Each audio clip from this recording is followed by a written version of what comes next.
ಯದಿ ಹಾಸ್ತಿ ತದನ್ಯತ್ರ ಯನ್ನೇ ಹಾಸ್ತಿ ನ ತತ್ ಕ್ವಚಿತ್. ನಾರಾಯಣಂ ನಮಸ್ಕೃತ್ಯ ನರಂ ಚೈವ ನರೋತ್ತಮಂ ದೇವೀಂ ಸರಸ್ವತೀಂ ವ್ಯಾಸಂ ತತೋ ಜಯಮುದೀರಯೇತ್.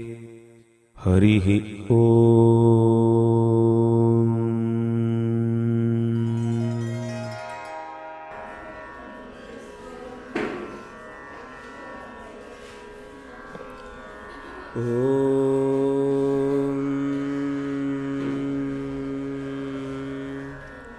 ಅತಃ ಪೂರ್ಣಂ ಜಗತ್ಪ್ರಾಣಾನ್ ಸಂಸ್ಕೃತಂ ಸಂಸ್ಕೃತಿಂ ಗುರುಂ ಕೃಷಿಕಂ ಸೈನಿಕಂ ಗಾಂಚ ವಂದೇ ಭಾರತ ಮಾತರಂ.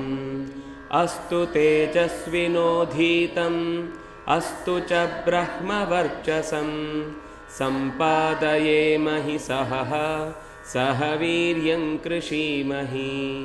ನಾರಾಯಣಂ ನಮಸ್ಕೃತ್ಯ ನರಂ ಚೈವ ನರೋತ್ತಮಂ ದೇವೀಂ ಸರಸ್ವತೀಂ ವ್ಯಾಸಂ ತತೋ ಜಯಮುದೀರಯೇತ್.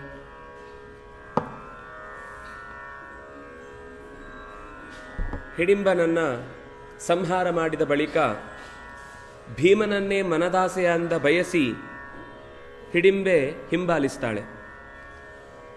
ಆರಂಭದಲ್ಲಿ ರಾಕ್ಷಸಿಯ ಸ್ವಭಾವ ಒಳಗಿನಿಂದ ಏನಿದೆ ಅಂತ ತಿಳಿಯುವುದು ಕಷ್ಟ. ಹಾಗಾಗಿ ಬೇಡ ಅಂತ ಮೊದಲು ನಿರಾಕರಿಸಿದರೂ ಬಹಳ ದೂರದ ತನಕವೂ ಹಿಂಬಾಲಿಸಿಕೊಂಡು ಬಂದ ಬಳಿಕ ಕುಂತಿಯನ್ನು ಬಹಳವಾಗಿ ಕೇಳಿಕೊಳ್ತಾಳೆ. ನನಗೆ ಮುಂದೆ ಏನಾಗುತ್ತೆ ಅಂತ ಗೊತ್ತಿದೆ, ಹಿಂದೆ ಏನಾಗ್ತಾ ಇತ್ತು ಅಂತಲೂ ಅರ್ಥ ಆಗುತ್ತೆ. ಈ ಪರಿಸ್ಥಿತಿಯ ಮಧ್ಯದಲ್ಲಿ ನಿಮಗೆ ಎಲ್ಲ ಬೇಕಾದ ಅಗತ್ಯವನ್ನು ಸಮಯದಲ್ಲಿ ನಾನು ಒದಗಿಸಿಕೊಡ್ತೇನೆ.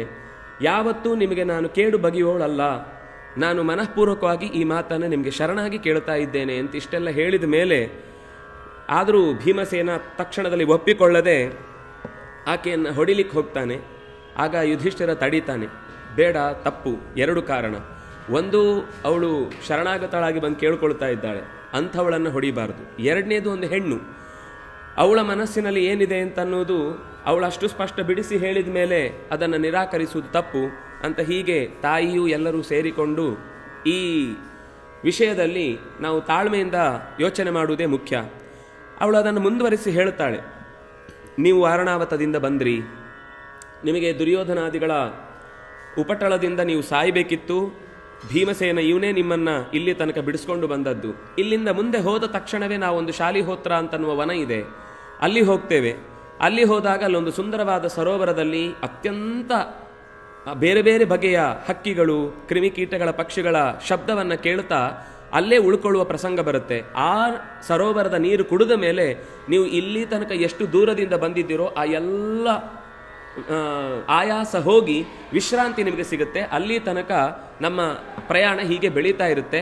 ಅಲ್ಲಿ ಸ್ವಲ್ಪ ದಿವಸ ಕಳೆಯುವ ಹೊತ್ತಿಗೆ ವೇದವ್ಯಾಸರು ಬರ್ತಾರೆ. ವೇದವ್ಯಾಸರು ಬಂದು ಈಗ ಇರುವಂತಹ ಈ ಎಲ್ಲ ಸಮಸ್ಯೆಗಳು ಹೇಗೆ ಪರಿಹಾರ ಆಗುತ್ತೆ ಅನ್ನೋದನ್ನು ವಿವರಣೆ ಕೊಡ್ತಾರೆ ಅಂತ ಇಷ್ಟು ಅವಳು ಹೇಳಿದಾಗ ಕುಂತಿ ಒಪ್ಪಿಕೊಳ್ತಾಳೆ. ಹೌದು, ಆಗಿದ್ರಲ್ಲಿ ಹೇಳಿದ್ರಲ್ಲಿ ಏನೂ ದೋಷ ಇರಲಿಲ್ಲ. ಮುಂದೆ ಹೋಗುವ ಜಾಗದಲ್ಲಿ ಶಾಲಿಹೋತ್ರ ಅನ್ನುವ ಋಷಿಯ ವನವೂ ಸಿಗ್ತಾ ಇರುವುದು ಹೌದು. ಸರಿ ಅಂತ ಹೇಳಿ ಕೊನೆಗೆ ಅವರಿಬ್ಬರೇ ಮಾತನಾಡಿಕೊಂಡು, ವೃತೋಹಂ ಪುರುಷೌ ವ್ಯಾಘ್ರ ತವ ಪುತ್ರ ಪತಿ ಶುಭೇ ವೀರೇಣಾಹಂ ತಪೋ ತಥಾನೇನ ತ್ವಯಿ ಚಾಪಿ ಯಶಸ್ವಿನಿ ಪ್ರತ್ಯಾಖ್ಯಾತ ನ ಜೀವಾಮಿ ಸತ್യമೇ ತದ್ಬ್ರವೀಮಿತೆ.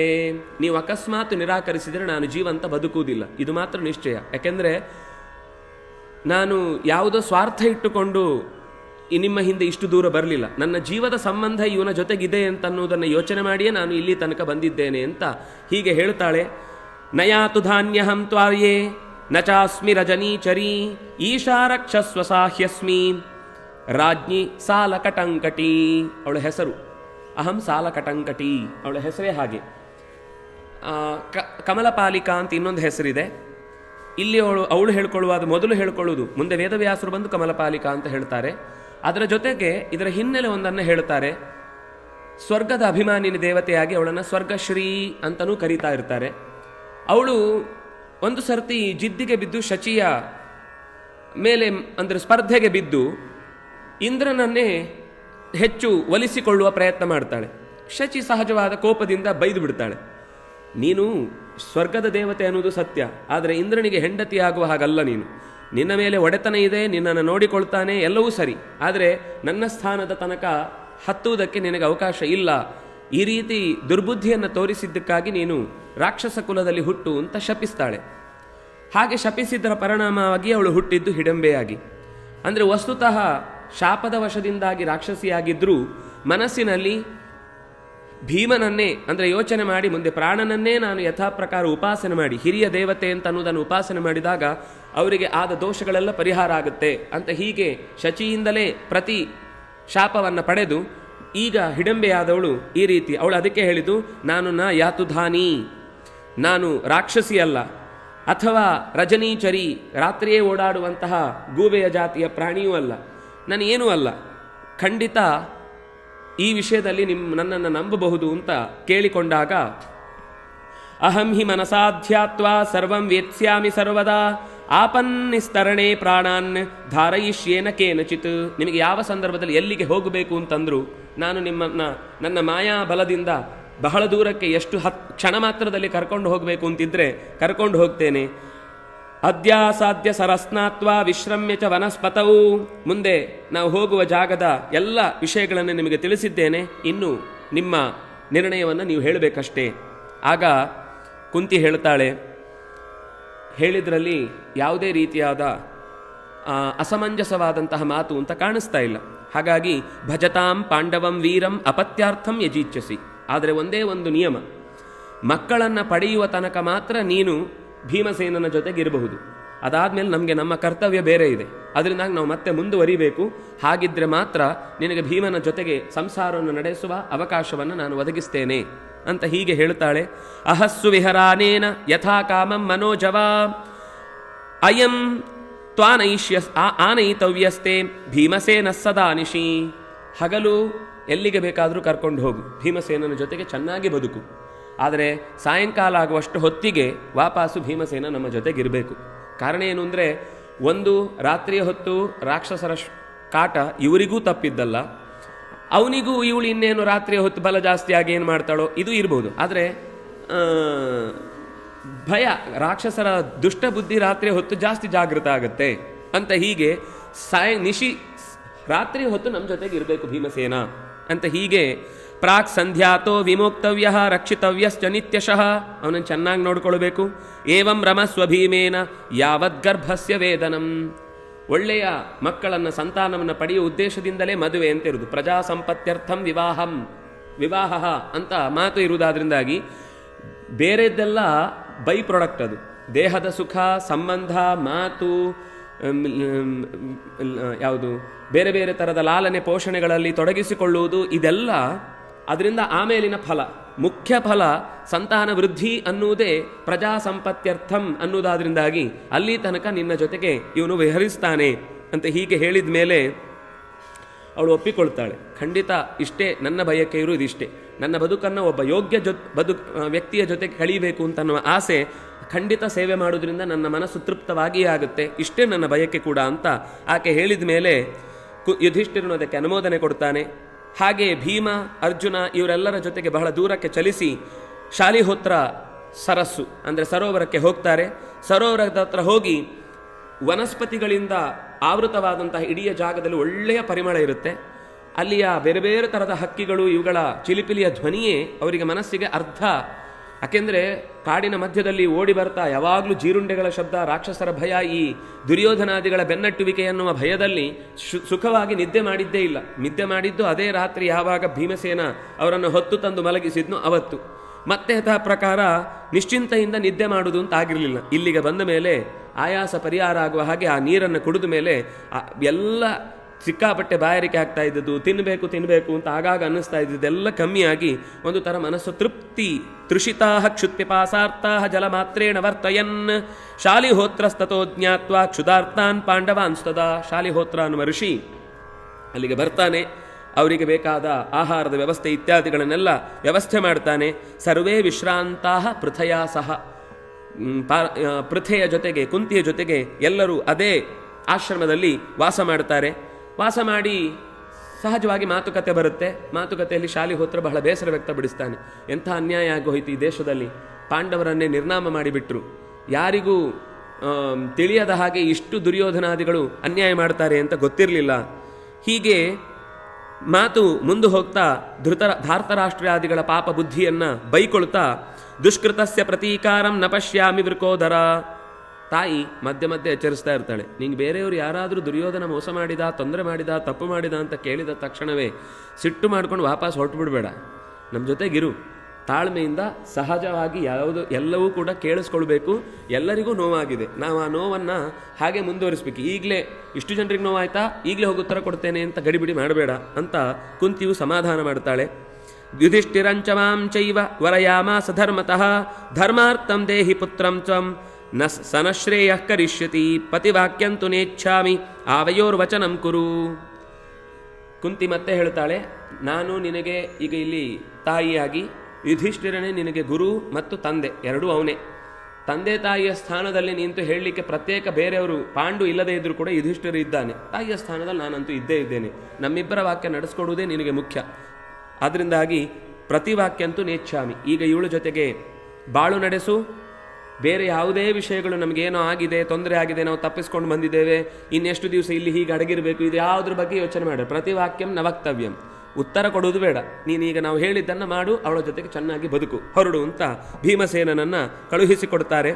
ತಥೇತಿ, ಅವನು ಮತ್ತೆ ಪ್ರತಿಯಾಗಿ ಒಂದು ಮಾತು ಹೇಳಿದ್ರು. ಆಯಿತು ಅಂತ ಹೇಳಿದ, ಹೊರಟ. ಶಾಸನಂತೆ ಕರಿಷ್ಯಾಮಿ ವೇದ ಶಾಸನಮಿತ್ಯಪಿ, ಅದು ವೇದದ ಮಾತು, ನೀನೇನಾದರೂ ಒಂದು ನಿರ್ಣಯ ಕೊಟ್ಟರೆ ಖಂಡಿತ ಅದು ನನ್ನ ಬದುಕಿಗೆ ಧರ್ಮವೇ ಆಗಿರುತ್ತೆ ಅನ್ನೋ ವಿಶ್ವಾಸ ನನಗಿದೆ ತಾಯಿ, ಹೊರಟೆ ಅಂತ ಹೇಳಿ ಭೀಮಸೇನ ಹೊರಟ. ಶೃಣು ರಾಕ್ಷಸಿ ಸತ್ಯೇನ ಸಮಯಂತೆ ವದಾಮ್ಯಹಂ, ಮಾತು ತಪ್ಪಿಸಬಾರದು ಅಂತ ಹಿಡಿಂಬೆಗೆ ಮತ್ತೊಮ್ಮೆ ಎಚ್ಚರಿಸಿ, ಯಾವತ್ ಕಾಲೇನ ಭವತಿ ಪುತ್ರಸ್ಯೋತ್ಪಾದನಂ ಶುಭೆ ವಿಶೇಷತೋ ಮತ್ಸಕಾಶೇ ಮಾ ಪ್ರಕಾಶಯ ನೀಚತಾಂ. ಅವಳು ಹೇಳಿ ಆದಮೇಲೆ ಭೀಮಸೇನನು ಹೇಳ್ತಾನೆ, ಅಪ್ಪಿತಪ್ಪಿ ಏನಾದರೂ ರಾಕ್ಷಸ ಬುದ್ಧಿ ತೋರಿಸಿದ್ರೆ ಅಣ್ಣನನ್ನು ನೋಡಿದ್ಯಲ್ವಾ ಅಷ್ಟೇ, ಬೇರೆ ಉತ್ತರ ಕೇಳಬೇಡ ನನ್ನ ಹತ್ರ. ಸಿಟ್ಟು ಬಂದರೆ ನಾನು ಎರಡು ಬಾರಿಸೇ ಬಿಡುತ್ತೇನೆ, ನೋಡಲ್ಲ ನಾನು. ಇಲ್ಲಿ ಈಗ ಆಗ ಅಣ್ಣ ಇದ್ದರೂ ಸುಮ್ಮನಿದ್ದೆ, ಅಲ್ಲಿ ಹೋದಾಗ ಏನಾದರೂ ರಾಕ್ಷಸ ಚೇಷ್ಟೆ ತೋರಿಸಿದ್ರೆ ಇಲ್ಲ, ನಾನು ಹಾಗೆ ವರ್ತಿಸುವುದಿಲ್ಲ. ನಿನಗೆ ನನ್ನ ಜೊತೆಗೆ 4 ಹೆಜ್ಜೆ ಇಟ್ಟ ಮೇಲೆ ಗೊತ್ತಾಗುತ್ತೆ ನಾನು ಎಂಥ ಮನಸ್ಸಿನಿಂದ ನಿನ್ನನ್ನು ಪೂಜ್ಯ ಭಾವನೆಯಿಂದ ಕಾಣ್ತಾ ಇದ್ದೇನೆ ಅಂತ. ಹೀಗೆ ಅವಳದಕ್ಕೆ ಕೋಪ ಮಾಡ್ಕೊಳ್ಳಿಲ್ಲ, ಯಾಕೆಂದರೆ ಸಹಜ ಅಲ್ವಾ. ರಾಕ್ಷಸರ ದುರ್ವರ್ತನೆ ಇಲ್ಲಿಯ ತನಕ ಎಲ್ಲವನ್ನು ನೋಡಿದ ಮೇಲೆ ಒಬ್ಬಳ ರಾಕ್ಷಸಿ ಬಂದು ನಾವು ನಿಮ್ಮ ಜೊತೆಗೆ ಸಂಸಾರ ಮಾಡ್ತೇವೆ ಅಂತ ಹೇಳಿದಾಗ ಎಷ್ಟಾದರೂ ಒಂದು ಸರ್ತಿ ಮನಸ್ಸು ಪೂರ್ತಿ ನಿರ್ಣಯ ತೆಗೆದುಕೊಂಡು ಆಯಿತು ನೆಮ್ಮದಿಯಿಂದ ನಿದ್ದೆ ಮಾಡೋದು ಅಂದರೆ ದೊಡ್ಡ ಮರದ ಮೇಲೆ ಹತ್ತಿ ಒಂದು ಗೆಲ್ಲಿನಲ್ಲಿ ಹೋಗಿ ಆರಾಮಾಗಿ ನಿದ್ದೆ ಮಾಡೋದು ಅಂತ ಅರ್ಥ. ತಿರುಗಿದ್ರೆ ಅಷ್ಟೇ, ಕೆಳಗಡೆ ಉಳಿದವರು ಎಬ್ಬಿಸಬೇಕಾಗತ್ತೆ. ಆ ಪರಿಸ್ಥಿತಿಯಲ್ಲಿ ಅವಳು ಬೇಸರ ಮಾಡಿಕೊಳ್ಳಿಲ್ಲ. ನಿಮಗೆ ಬರುವ ಸಂದೇಹ ಸಹಜ, ಆದರೆ ನನ್ನ ಜೊತೆಗಿನ ಬದುಕು, ನಿನ್ನ ಪರಾಕ್ರಮ ಗೊತ್ತಿದೆ ನನಗೆ. ಆ ದೃಷ್ಟಿಯಲ್ಲಿ ನಾನು ನಿನ್ನನ್ನು ಯಾವತ್ತೂ ಕೂಡ ತೇಜೋವಧೆ ಮಾಡುವ ಅಥವಾ ನಿನಗೆ ಅಪಕಾರ ಉಂಟು ಮಾಡುವಂತಹ ಯೋಚನೆಗಳಲ್ಲಿ ನಾನು ಬಿದ್ದಿಲ್ಲ. ಸಂಜಲ್ಪಂತಿ ಸುಮಧುರಂ ರಮಯಾಮಾಸ ಪಾಂಡವಂ ತಥೈವ ವನ ದುರ್ಗೇಶು ಪರ್ವತದ್ರುಮ ಸಾನುಷು. ಬಹಳ ಸಂತೋಷದಿಂದ ಎಲ್ಲ ಕಡೆ ಕರ್ಕೊಂಡು ಹೋದ್ಲು. ಯಾವ ಯಾವ ಬೆಟ್ಟದ ತುದಿ, ಕಾಡಿನ ಒಳಗೆ, ಯಾವುದೋ ಗುಹೆಯ ಒಳಗೆ, ಪರ್ವತದ ತುದಿಯಲ್ಲಿ, ಹಾಗೆ ದೊಡ್ಡ ದೊಡ್ಡ ಮರಗಳ ಅತ್ಯಂತ ಕಗ್ಗತ್ತಲು ತುಂಬಿದಂತಹ ಜಾಗಕ್ಕೆಲ್ಲ ಕರ್ಕೊಂಡು ಹೋಗಿ ಸಂಜಲ್ಪಂತಿ ಅತ್ಯಂತ ಮಧುರವಾದ ಮಾತುಗಳನ್ನಾಡ್ತಾ ಸಹಜವಾದ ಹೆಣ್ಣು ತೋರಿಸಬೇಕಾದ ಪೂರ್ತಿ ಒಲುಮೆಯನ್ನು ಭೀಮಸೇನ ಮೇಲೆ ತೋರಿಸಿ ಸಂತೋಷದಿಂದ ಕಳೀತಾರೆ. ಬಹಳ ಚೆನ್ನಾಗಿ ಅವ್ರು ಎಲ್ಲೆಲ್ಲಿ ಹೋದ್ರು ಅಂತ ಒಂದಿಷ್ಟು ದೊಡ್ಡ ಲಿಸ್ಟು ಹನಿಮೂನ್ ಕಥೆ ಇದೆ, ಅದು ಬೇಡ ನಮಗೆ. ಭ್ರಾತೃಭಿ ಸಹಿತೋ ನಿತ್ಯಂ ಸ್ವಪತೆ ಪಾಂಡವಸ್ತಥಾ ಕುಂತ್ಯಾ ಪರಿಚರಂತಿ ಸಾ ತಸ್ಯಾ ಪಾರ್ಶ್ವೇವ ಸನ್ನಿಶಾಂ. ಆದರೆ ಸಾಯಂಕಾಲದ ಹೊತ್ತಿಗೆ ಸ್ವಲ್ಪವೂ ತಪ್ಪಿಸದೆ ಕುಂತಿಯ ಹತ್ತಿರಕ್ಕೆ ಬಂದು ಅವಳಿಗೆ ಬೇಕಾದ ಎಲ್ಲ ಅಗತ್ಯಗಳನ್ನು ಪೂರೈಸಿ, ನಿಮಗೇನು ಬೇಕು ಬೆಳಗಿನ ತನಕ ನಾಳೆಗೆ ಅದೆಲ್ಲವನ್ನು ಇಲ್ಲೇ ಈಗಲೇ ವ್ಯವಸ್ಥೆ ಮಾಡ್ತೇನೆ ಅಂತ ಮಾಡಿಟ್ಟು ಪರಿಚರಂತಿ, ಪೂರ್ತಿ ಸೇವೆ. ಎಂಥ ದಾಸಿಯೂ ಕೂಡ ಅಷ್ಟು ಚೆನ್ನಾಗಿ ಸೇವೆ ಮಾಡಲ್ಲ, ಆ ರೀತಿ ಸೇವೆ ಮಾಡಿಕೊಂಡು ಎಲ್ಲ ಕೆಲಸಗಳನ್ನು ಮುಗಿಸಿ ಅವರಿಗೆ ಆಹಾರಗಳನ್ನೆಲ್ಲ ಒದಗಿಸಿ ಅಲ್ಲಿಂದ ಹೊರಟು ಹೋಗ್ತಾ ಇದ್ಲು. ಇಷ್ಟಾದ ಮೇಲೆ ಆ ಮರುದಿವಸ ಬೆಳಿಗ್ಗೆ ವೇದವ್ಯಾಸರು ಬಂದರು ಅಲ್ಲಿಗೆ. ಅವರು ಹೇಳಿದಂತೆ ಅದೇ ಹೊತ್ತಿಗೆ ಬಂದಿದ್ದಾರೆ. ಎಲ್ಲ ಗೊತ್ತಾಯಿತು ನನಗೆ, ನಿಮ್ಮನ್ನು ಈ ರೀತಿ ಪಾಂಡವರ ನಿರ್ನಾಮವನ್ನೇ ಬಯಸಿ ಮಾಡಿದಂತಹ ಜತುಗೃಹದ ಅರಗಿನ ಮನೆಯ ವ್ಯವಸ್ಥೆಯಲ್ಲಿ ನೀವು ತಪ್ಪಿಸಿಕೊಂಡು ಬಂದದ್ದು ಇದೆಲ್ಲ ಗೊತ್ತಾಯಿತು, ಏನು ಯೋಚನೆ ಮಾಡಬೇಡಿ. ತದ್ವಿದಿತ್ವಾಸ್ಮಿ ಸಂಪ್ರಾಪ್ತಶ್ಚಿಕೀರ್ಷನ್ ವೈ ಪರಂ ಹಿತಂ ನ ವಿಷಾದೋ ಹಿ ವಃ ಕಾರ್ಯಃ ಸರ್ವಮೇ ತತ್ಸುಖಾಯ ಚ. ಏನಾದರೂ ಒಂದು ದುಃಖದ ಘಟನೆ ನಡೆಯಿತು ಅಂದರೆ ಬೇಸರ ಪಡುವುದಲ್ಲ, ಅದು ಮುಂದೆ ಇನ್ನೂ ದೊಡ್ಡದು ಒಳ್ಳೆಯದಾಗಲಿಕ್ಕೋಸ್ಕರನೇ ಆ ಘಟನೆ ನಡೆಯುತ್ತೆ ಅಂತ ನಾವು ಸಮಾಧಾನದಿಂದ ಇರಬೇಕು. ಅದೇ ನಮ್ಮ ಬದುಕಿನ ಲಾಭ. ಅದರಿಂದಾಗಿ ನೀವು ವಿಷಾದ ಪಡಬೇಡಿ. ಮುಂದೆ ಎಲ್ಲವೂ ತುಂಬ ಒಳ್ಳೆಯದಾಗಲಿಕ್ಕೋಸ್ಕರ. ಯಾವಾಗಲೂ ಬಾಣವನ್ನು ಹಿಂದಕ್ಕೆ ಎಳೆಯೋ ಉದ್ದೇಶ ಹಿಂದಕ್ಕೆ ಎಳೆದು ಅಲ್ಲೇ ಬಿಡಲಿಕ್ಕಲ್ಲ, ಅದು ಇನ್ನಷ್ಟು ವೇಗಕ್ಕೆ ಹೋಗಲಿಕ್ಕೋಸ್ಕರ. ಹೇಗೆ ಚೆಸ್ ಆಡಬೇಕಾದ್ರೆ ಒಂದು ಸರ್ತಿ ಸ್ಟೆಪ್ ಹಿಂದೆ ಇಡ್ತೇವೆ, ಆನೆಯನ್ನು, ಕುದುರೆಯನ್ನು, ರಥವನ್ನು. ಅದರ ಅರ್ಥ ನಾವು ಸೋತಿದ್ದೇವೆ ಅಂತಲ್ಲ, ಇನ್ನೇನೋ ಬೇರೆ ರೀತಿಯಾದ ಕೂಟ ಯೋಚನೆ ಮಾಡಿಕೊಂಡು ಅಟ್ಯಾಕ್ ಮಾಡುವುದಕ್ಕೆ ಬೇಕಾದ ಪೂರ್ವ ಸಿದ್ಧತೆ ಅದು. ಹಾಗೆ ಇದು ಕೂಡ ಸುಖಾಯ, ನಿಮಗೆ ಖಂಡಿತ ಮುಂದೆ ಒಳ್ಳೆಯದಾಗೋದಕ್ಕೋಸ್ಕರ ಈ ಥರ ನಡೆದಿದೆ. ಒಂದು ಚಿಂತನೆ ಮಾಡಿ, ಹಿಂದೆ ಯಾವತ್ತೋ ನೀವು ಯಾರಿಗೋ ಅಗತ್ಯ ಇದ್ದ ವಸ್ತುವನ್ನು ಸಿಗದ ಹಾಗೆ ಮಾಡಿದ್ದೋ ಅಥವಾ ಯಾರನ್ನೋ ದೂರ ಮಾಡಿದ್ದೋ ಒಂದು ಪ್ರಸಂಗ ನಡೆದಿರುತ್ತೆ. ಅದರ ಪ್ರತಿಫಲ ಸಿದ್ಧಿಯಾಗಿ ನಮಗೆ ಇಂಥ ಘಟನೆಗಳು ನಡೀತವೆ. ನಾವು ಗೊತ್ತಿದ್ದು ಮಾಡಿದಾಗ ನಮಗೆ ಗೊತ್ತಿದ್ದೇ ಆಗುತ್ತೆ, ನಾವು ಗೊತ್ತಿಲ್ಲದೆ ಮಾಡಿದಾಗ ನಮಗೆ ಗೊತ್ತಿಲ್ಲದೇ ಆಗುತ್ತೆ. ಇದು ಎಚ್ಚರ ಯಾವಾಗಲೂ ಇರಬೇಕು ಅಂತ ಹೀಗೆ ವ್ಯಾಸರು ಸಮಾಧಾನ ಮಾಡಿ ಕುಂತಿಯನ್ನು ತುಂಬ ಅವಳು ನೊಂದಿರ್ತಾಳೆ. ಯಾವ ರೀತಿ ಯಾರನ್ನು ನಂಬುದು? ಇಡೀ ದೇಶದಲ್ಲಿ ಎಲ್ಲ ಥರದಲ್ಲೂ ಆಡಳಿತದ ಚುಕ್ಕಾಣಿ ಇರುವವರಿಗೇನೆ ಬೆಂಬಲ ಇರುತ್ತೆ ಎನ್ನುವ ದೃಷ್ಟಿಯಿಂದ ಅವಳು ಬೇಸರ ಮಾಡಿಕೊಂಡಿದ್ದಾಗ ಹೇಳ್ತಾನೆ, ಸ್ನೇಹಪೂರ್ವಂ ಚಿಕೀರ್ಷಾಮಿ ಹಿತಂ ಯತ್ತನ್ ನಿಬೋಧತ ವಸತೇಹ ಪ್ರತಿಚ್ಛನ್ನ ಮಮಾಗಮನಕಾಂಕ್ಷಿಣಃ. ಇಲ್ಲೇ ಬಹಳ ಕಾಲ ವಾಸ ಮಾಡಿ, ಇದು ನಿಮಗೆ ಕ್ಷೇಮದ ಜಾಗ. ಇಲ್ಲಿ ಯಾರೂ ಕೂಡ ನಿಮ್ಮನ್ನು ಗುರುತಿಸುವ ಹಾಗೆ ಇರುವುದಿಲ್ಲ. ಬಹಳ ಚೆನ್ನಾಗಿ ನಿಮ್ಮ ಬದುಕು ಕಳೆಯುತ್ತೆ. ನಾನು ಮತ್ತೆ ಬರ್ತೇನೆ, ಮತ್ತೆ ಬಂದು ನಿಮಗೆ. ಆದರೆ ನಾನು ಇವತ್ತು ಬಂದಂದಿನಿಂದ ಮುಂದಿನ ದಿನವನ್ನು ಸರಿಯಾಗಿ ನೆನಪಿಟ್ಕೊಳ್ಳಿ. ನಾನು 6 ತಿಂಗಳು ಬಿಟ್ಟು ಬರ್ತೇನೆ ಅಥವಾ 7 ತಿಂಗಳು ಬಿಟ್ಟು ಬರ್ತೇನೆ. ಅಷ್ಟರಲ್ಲಿ ನನ್ನ ಆಗಮನ ಹೀಗಾಗ್ಬೋದು ಅಂತ ನೀವು ಮತ್ತೆ ಯಾವುದೋ ಪ್ಲ್ಯಾನ್ ಮಾಡ್ಕೊಂಡು ಇಲ್ಲಿಂದ ಇನ್ಯಾವುದೋ ದೂರಕ್ಕೆ ಓಡಿ ಹೋಗಬೇಡಿ. ನಾನು ಇಲ್ಲಿಗೆ ಬರ್ತೇನೆ, ದಿನಗಳನ್ನು ಸರಿಯಾಗಿ ಲೆಕ್ಕ ಮಾಡಿ ಇಟ್ಟುಕೊಂಡಿನಿ, ಮತ್ತೆ ನಿಮಗೆ ಬೇರೆ ಕ್ಷೇಮವಾದ ಜಾಗವನ್ನು ತೋರಿಸಿಕೊಡ್ತೇನೆ ಅಂತ ಹೀಗೆ ಹೇಳಿ, ಇಲ್ಲಿ ನಿಮಗೆ ಆಹಾರಕ್ಕೆ, ಉಳ್ಕೊಳ್ಳಿಕ್ಕೆ, ತೃಷೆಗೆ ಅಥವಾ ಪರಿಸರದಲ್ಲಿ ಸಿಗುವಂತಹ ಆನಂದಕ್ಕೆ ಯಾವ ಕೊರತೆ ಉಂಟಾಗುವುದಿಲ್ಲ ಅಂತ ಹೀಗೆ ಹೇಳಿ ಅವರು ಹೊರಟು ಹೋದರು. ಹೊರಟು ಹೋದ ಮೇಲೆ ಸ್ಥಾಪಯಿತ್ವಾ ವಶೇ ಸರ್ವಾಂ ಸಪರ್ವತ ವನಾಂ ಶುಭಾಂ ಭೀಮಸೇನಾರ್ಜುನ ಬಲಾತ್ ಭೋಕ್ಷತ್ಯಯಂ ಅಸಂಶಯಂ. ಹೀಗೆ ಮುಂದೆ ವ್ಯಾಸರು ಹೋಗುವಾಗ ಕೊನೆ ಮಾತು ಹೇಳಿ ಹೋಗಿದ್ದು, ಇಡೀ ದೇಶವನ್ನು ಯುಧಿಷ್ಠಿರ ಆಳ್ತಾನೆ, ಭೀಮ ಅರ್ಜುನರು ಇವನಿಗೆ ಬೆಂಗಾವಲಾಗಿ ನಿಂತಿರ್ತಾರೆ. ಇವನ ಕಾಲು ಕೆಳಗೆ ಇಡೀ ಜಗತ್ತಿನ ಎಲ್ಲ ಸಾಮಂತ ರಾಜರು ಕೂಡ ತಮ್ಮ ಕಪ್ಪವನ್ನು ಒಪ್ಪಿಸ್ತಾರೆ. ಅದನ್ನು ನೀನು ನೋಡ್ಲಿಕ್ಕಿದ್ದಿ, ಇದು ಅಸಂಶಯಂ, ಇದರಲ್ಲಿ ಸಂಶಯ ಪಡಬೇಡ ಅಂತ ವ್ಯಾಸರು ಇಷ್ಟು ಧೈರ್ಯವನ್ನು ಕೊಟ್ಟು, ಪೈತಾಮಹಂ ಇದು ಹಿಂದಿನಿಂದ ಬಂದ ಸಂಪತ್ತು, ಅದು ಅವರನ್ನೇ ಆಶ್ರಯಿಸುತ್ತೆ ಹೊರತು ಅಲ್ಲದವರಿಗೆ ಹೋಗಿ ಸೇರುವುದು ಸಾಧ್ಯ ಇಲ್ಲ. ಹಾಗೆ ಇನ್ನೂ ಒಂದು ಮಾತು ಹೇಳಲೇಬೇಕಾದ್ದು, ಈ ಕಮಲಪಾಲಿಕಾ, ಕಮಲಪತ್ರಾಕ್ಷಿ ಅಂತಲೂ ಕರೀತಾರೆ. ಈ ಕಮಲಪಾಲಿಕಾ ಅಂತನ್ನುವಳನ್ನು ನೀನು ಆಯ್ಕೆ ಮಾಡಿಕೊಂಡದ್ದು ಸೊಸೆಯಾಗಿ ಚೆನ್ನಾಗಿದೆ, ಸರಿ ಇದೆ. ಇವಳಲ್ಲಿ ಹುಟ್ಟುವಂತಹ ಹುಡುಗ ಮುಂದೆ ಕರ್ಣನ ಶಕ್ತ್ಯಾಯುಧಕ್ಕೆ ಒಬ್ಬ ಬಲಿ ಬೇಕಿರುತ್ತೆ. ಅಂದರೆ ಆ ಶಕ್ತ್ಯಾಯುಧ ಇಲ್ಲ ಅಂದರೆ ಇನ್ಯಾವುದೋ ಒಂದು ದೊಡ್ಡ ಪೀಡೆಗೆ ಕಾರಣ ಆಗುತ್ತೆ. ಇದು ಒಂದು ರೀತಿಯಿಂದ ಆ ಉಪಶಮನವಾಗಿ ಅವನಿಗೆ, ಕರ್ಣನಿಗೆ ವಿರೋಧಿಯಾಗಿ ಕರ್ಣನನ್ನೇ ಸೋಲಿಸುವಷ್ಟು ವ್ಯಕ್ತಿತ್ವ ಉಳ್ಳವನಾಗಿ ಈ ಘಟೋತ್ಕಚ ಅನ್ನುವ ಹುಡುಗ ಹುಟ್ಟುತ್ತಾನೆ. ನಿಮ್ಮ ಇಡೀ ಸೈನ್ಯಕ್ಕೆ ದೊಡ್ಡ ಬಲವಾಗಿ ಮುಂದೆ ಸಹಾಯ ಮಾಡ್ತಾನೆ ಅಂತ ಹೇಳಿ ಹೊರಟು ಹೋಗ್ತಾರೆ. ಕೊನೆಗೆ ಎಲ್ಲರೂ ಕೈ ಮುಗಿದು ನಮಸ್ಕಾರ ಮಾಡಿ, ಈ ಕ್ಷಣಕ್ಕೂ ಕೂಡ ಇಂಥ ಕಾಡಿನಲ್ಲಿ ಹುಡ್ಕೊಂಡು ಬಂದು ನಮಗೋಸ್ಕರ ಹೇಳಿದ್ದಕ್ಕೆ ಈ ಕರುಣೆಗೆ ಏನು ಹೇಳಬೇಕು? ಎಲ್ಲಿಯೋ ಇದ್ದೇವೆ ನಾವು ಎಲ್ಲಿದ್ದೇವೆ ಅಂತ ನಮಗೆ ಸರಿಯಾಗಿ ಯೋಚನೆ ಮಾಡುವುದಕ್ಕೆ ಹೊತ್ತು ಬೇಕು. ನೀವು ಇಲ್ಲಿ ತನಕ ಹುಡ್ಕೊಂಡು ಬಂದು ನಮ್ಮನ್ನು ಆಶೀರ್ವದಿಸಿ ಮುಂದಾಗಬೇಕಾದದ್ದೇನು? ಧೈರ್ಯ ತುಂಬುವ ಈ ಮಾತುಗಳನ್ನು ಹೇಳಿದ್ದಕ್ಕೆ ನಾವು ಪ್ರತಿಯಾಗಿ ಋಣವನ್ನು ತೀರಿಸಲಿಕ್ಕೆ ಸಾಧ್ಯ ಇಲ್ಲ ಅಂತ ಕಣ್ಣೀರಿಟ್ಟು ಕಳುಹಿಸಿಕೊಡ್ತಾರೆ. ಇಷ್ಟಾದ ಮೇಲೆ ಅದೇ ಜಾಗದಲ್ಲಿ ವಾಸ ಮಾಡ್ತಾ ಇರಬೇಕಾದ್ರೆ ಇವಳಂತೂ ದಿನಕ್ಕೊಂದು ಥರದ ರೂಪವನ್ನು ತೊಟ್ಟುಕೊಂಡು ಬಹಳ ಚೆನ್ನಾಗಿ ಬೇರೆ ಬೇರೆ ವೇಷಭೂಷಣಗಳನ್ನು ಇಟ್ಟುಕೊಂಡು ಭೀಮಸೇನನ ಜೊತೆಗೆ ಚೆನ್ನಾಗಿ ಸಂತೋಷಪಟ್ಟುಕೊಂಡು ಕಾಮರೂಪಿಣಿ ಬಯಸಿದ ರೂಪವನ್ನು ತೊಡುವಳಾಗಿ ಓಡಾಡ್ತಾ ತಥೋ ಲಭತ ಸಾ ಗರ್ಭಂ, 6 ತಿಂಗಳು ಕಳೆಯುವಷ್ಟು ಹೊತ್ತಿಗೆ ಗರ್ಭವನ್ನು ಪಡೆದಿದ್ದಾಳೆ. ಗರ್ಭವನ್ನು ಪಡೆದು ಬಾಲೋಪಿ ವಿಕ್ರಮಂ ಪ್ರಾಪ್ತ ಮಾನುಷೇಷು ವಿಶಾಂಪತೆ ಸರ್ವಾಸ್ತ್ರೇಷು ಪರೋ ವೀರಃ ಪ್ರಕಾಮಂ ಅಭವದ್ಬಲಿ.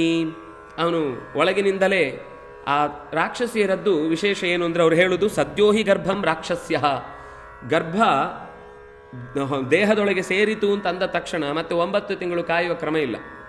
ಹೊಟ್ಟೆಯೊಳಗೆ ಅದು ಬೀಜ ಪಾತ ಆಯಿತು ಅಂದ ತಕ್ಷಣವೇ ಹೆತ್ತು ಆಯಿತು. ಸದ್ಯೋಹಿ ಗರ್ಭ ರಾಕ್ಷಸ್ಯ, ಬೇಗ ಗರ್ಭವನ್ನು ಹೆರುವವರು. ಹಾಗಾಗಿ ಲಭಂತೆ ಪ್ರಸವಂತಿಚ, ಬೇಗ ಗರ್ಭವನ್ನು ಪಡೀತಾರೆ, ಬೇಗ ಗರ್ಭವನ್ನು ಪ್ರಸವದಿಂದ ಪಡೆದು ಲೋಕಕ್ಕೆ ಕಾಣಿಕೆಯಾಗಿ ನೀಡುತ್ತಾರೆ. ಅದರಿಂದಾಗಿ 6 ತಿಂಗಳು ಕಳೆಯುವುದರೊಳಗೆ ಕಾಮರೂಪಧರನಾದಂತಹ ಒಬ್ಬ ಹುಡುಗ ಹುಟ್ಟುವಾಗ ಹುಟ್ಟಿದ ತಕ್ಷಣ ತಲೆ ನೋಡಿದರೆ ಬೋಳಾಗಿತ್ತು. ಓಹ್, ಘಟದಂತೆ ಇದೆ ಅಂತ ಅಷ್ಟರಲ್ಲಿ ಕೂದಲು ಬೆಳೆದು ನಿಂತಿತ್ತು. ಇದನ್ನು ನೋಡಿ ಮೊದಲು ಘಟದಂತೆ ಇದ್ದ ತಲೆಯಲ್ಲಿ, ಆಮೇಲೆ ನೆಟ್ಟಗೆ ನಿಂತಹ ಕೂದಲುಗಳಿಂದ ಕೂಡಿದೆ, ಇವನನ್ನು ಘಟೋತ್ಕಚ ಅಂತ ಕರೆಯುವುದೇ ಸರಿ. ಕಚ ಅಂದರೆ ಜಡೆ ಅಥವಾ ಕೂದಲು, ಉತ್ಕಚ ಅಂದರೆ ಮೇಲ್ಮುಖವಾಗಿ ನಿಂತಿರುವಂತಹದ್ದು. ಈ ಪೂರ್ತಿ ಹೀಗೆ ಈಗೆಲ್ಲ ಏನೋ ಸ್ಟೈಲ್ ಮಾಡ್ತಾರಲ್ಲ, ಅದನ್ನು ಮೊದಲು ಹೇಳ್ಕೊಟ್ಟವನು ಘಟೋತ್ಕಚನೆ. ಎಲ್ಲ ತಲೆ ಕೂದಲು ನೇರ ಆಕಾಶಕ್ಕೆ ನಿಲ್ಲುವ ಹಾಗೆ ಮೊದಲು ಖಾಲಿ ತಲೆಯ ಮೇಲೆ ಉತ್ಕಚ. ಘಟೋಹಾಸ್ಯೋತ್ಕಚ ಇತಿ ಮಾತಾ ತಂ ಪ್ರತ್ಯಭಾಷತ ಅಭವತ್ತೇನ ನಾಮಾಸ್ಯ ಘಟೋತ್ಕಚ ಇತಿ ಸ್ಮಃ. ಅವನ ಹೆಸರು ಘಟೋತ್ಕಚ ಅಂತ ಅರ್ಥಪೂರ್ಣವಾಗಿಯೇ ನಡೆದು ಬಿಟ್ಟಿತು. ಕೂಡಲೇ ಅವಳು ಬಹಳ ಸಂತೋಷದಿಂದ ಮಗನನ್ನು ಪಡೆದ ಆ ತಾಯ್ತನದ ಸುಖ, ಅದಕ್ಕೆ ಒಂದು ಸಾಟಿಯಾದ ಇನ್ನೊಂದು ಸುಖ ಅಂತ ಹೇಳಲಿಕ್ಕೆ ಯಾವುದೂ ಇಲ್ಲ. ತಾಯಿಯಾದವಳಿಗೆ ಭೀಮಸೇನನ ಮೇಲೆ ತುಂಬ ಆತ್ಮೀಯತೆಯಿಂದ ಕೇಳ್ತಾಳೆ, ಏನು ಬೇಕಾದರೂ ಕೇಳಿ, ನಾನು ಮಾಡಲಿಕ್ಕೆ ಸಿದ್ಧ ಇದ್ದೇನೆ. ಕೊನೆಗೆ ಕಿಂ ಕರೋಮಿ ಅಹಂ ಆರ್ಯಾಣಾಂ ನಿಶಂಕಂ ವದತಾ ನಘಾಹ. ಅವಳು ಹೇಗೆ ಹೇಳಿದ್ಲು, ಹುಟ್ಟಿದ ಹುಡುಗ ಅಷ್ಟೊತ್ತಿಗೆ ಅದು ನಿಂತಾಗಿದೆ. ಈ ಕರುಗಳಲ್ಲೆಲ್ಲ ಬಿದ್ದ ತಕ್ಷಣವೇ ನಡಿಲಿಕ್ಕೆ ಶುರು ಮಾಡ್ತಾನೆ. ಇವನು ಬಿದ್ದವನು ಲುಲುಲುಲ ಇಲ್ವೇ ಇಲ್ಲ. ಎದ್ದವನೇ ಎದ್ದು ಬಂದು ನಿಂತು ಕುಂತಿಗೆ ಬಂದು ನಮಸ್ಕಾರ ಮಾಡಿದ್ದಾನೆ. ಪುಟ್ಟ ಹೆಜ್ಜೆ ಇಟ್ಕೊಂಡು ಬಂದು ನಮಸ್ಕಾರ ಮಾಡಿ, ಅಮ್ಮ ನಾವೇನು ಮಾಡಬೇಕು ಹೇಳಿ. ಕಿಂ ತಂ ಬ್ರುವಂತಂ ಭೈಮಸೇನಿಂ ಕುಂತಿ ವಚನಮಬ್ರವೀತ್. ಮಗು ಇಷ್ಟು ಪುಟ್ಟದಾದ ಹೆಜ್ಜೆ ಇಟ್ಟುಕೊಂಡು ಬಂದು ಕೇಳ್ತಾ ಇದೆ, ನಿಮಗೇನು ಮಾಡಬೇಕು ಹೇಳಿ, ನಾನು ಎಲ್ಲವನ್ನು ಮಾಡ್ಲಿಕ್ಕೆ ಸಿದ್ಧ ಅಂತ. ತುಂಬ ಸಂತೋಷ ಆಯಿತು ಕುಂತಿಗೆ. ಅಂದರೆ ಆಗಲೇ ಅಜ್ಜಿ ಆಗಿಬಿಟ್ಲವಳು. ಅಜ್ಜಿ ಆದವಳು ಆ ಮಗುವಿನ ಹತ್ರ ಮಾತಾಡ್ತಾಳೆ, ತ್ವಂ ಕುರುಣಾಂ ಕುಲೇ ಜಾತಃ. ನೀನು ಕುರುಗಳ ವಂಶದಲ್ಲಿ ಹುಟ್ಟಿದ ಇಡೀ ಪಾಂಡವರಲ್ಲಿ ಹಿರಿಯ ಮಗ ನೀನು, ಪಾಂಡವರಿಗೆ ಮೊದಲ ಮಗ ನೀನು. ಜ್ಯೇಷ್ಠ ಪುತ್ರೋಸಿ ಪಂಚಾನಾಂ ಸಾಹಾಯಂ ಕುರು ಪುತ್ರಕ. ಅದರಿಂದಾಗಿ ಈ ಎಲ್ಲ ಪಾಂಡವರಲ್ಲಿ ಯಾರಿಗೆ ಏನೇ ಅಗತ್ಯ ಇದ್ರೂ ಅದನ್ನು ಪೂರೈಸುವುದಷ್ಟೇ ನಿನ್ನ ಕರ್ತವ್ಯ. ನಿನಗೇನು ಸಾಮರ್ಥ್ಯ ಇದೆ ಅಂತ ನನಗೆ ಗೊತ್ತು. ನೀನು ಭೀಮಸೇನನಷ್ಟೇ ಬಲದವನು. ಭೀಮಸೇನನ್ನೇ ನಿನ್ನಲ್ಲಿ ಕಾಣುವಷ್ಟು ನನಗೆ ಪ್ರೀತಿ ಉಕ್ಕಿ ಹರಿತಾ ಇದೆ. ಒಳ್ಳೆಯದಾಗಲಿ ಮಗು ಅಂತ ಹೀಗೆ ಪೃಥ್ವಿಯಿಂದ ಮಾತನ್ನು ಕೇಳಿದ ತಕ್ಷಣವೇ ಪ್ರಣಮ್ಯ ಉದ್ದಂಡ ನಮಸ್ಕಾರ ಹಾಕಿ ಮತ್ತೆ ಹೇಳ್ತಾನೆ. ನೋಡಿ, ಒಬ್ಬೊಬ್ಬರು ಉದಾಹರಣೆ ಕೊಡುವಾಗ ಅವರವರ ಸರೌಂಡಿಂಗ್ ಏನಿರುತ್ತೋ ಅದನ್ನೇ ಮಾತಾಡ್ತಾನೆ. ಅವನು ಹೇಳ್ತಾನೆ, ಯಥಾಹಿ ರಾವಣೋ ಲೋಕೆ. ರಾವಣ ಹೇಗೆ ಬಲಿಷ್ಠನೋ ಹಾಗೆ ನಾನು ಕೂಡ.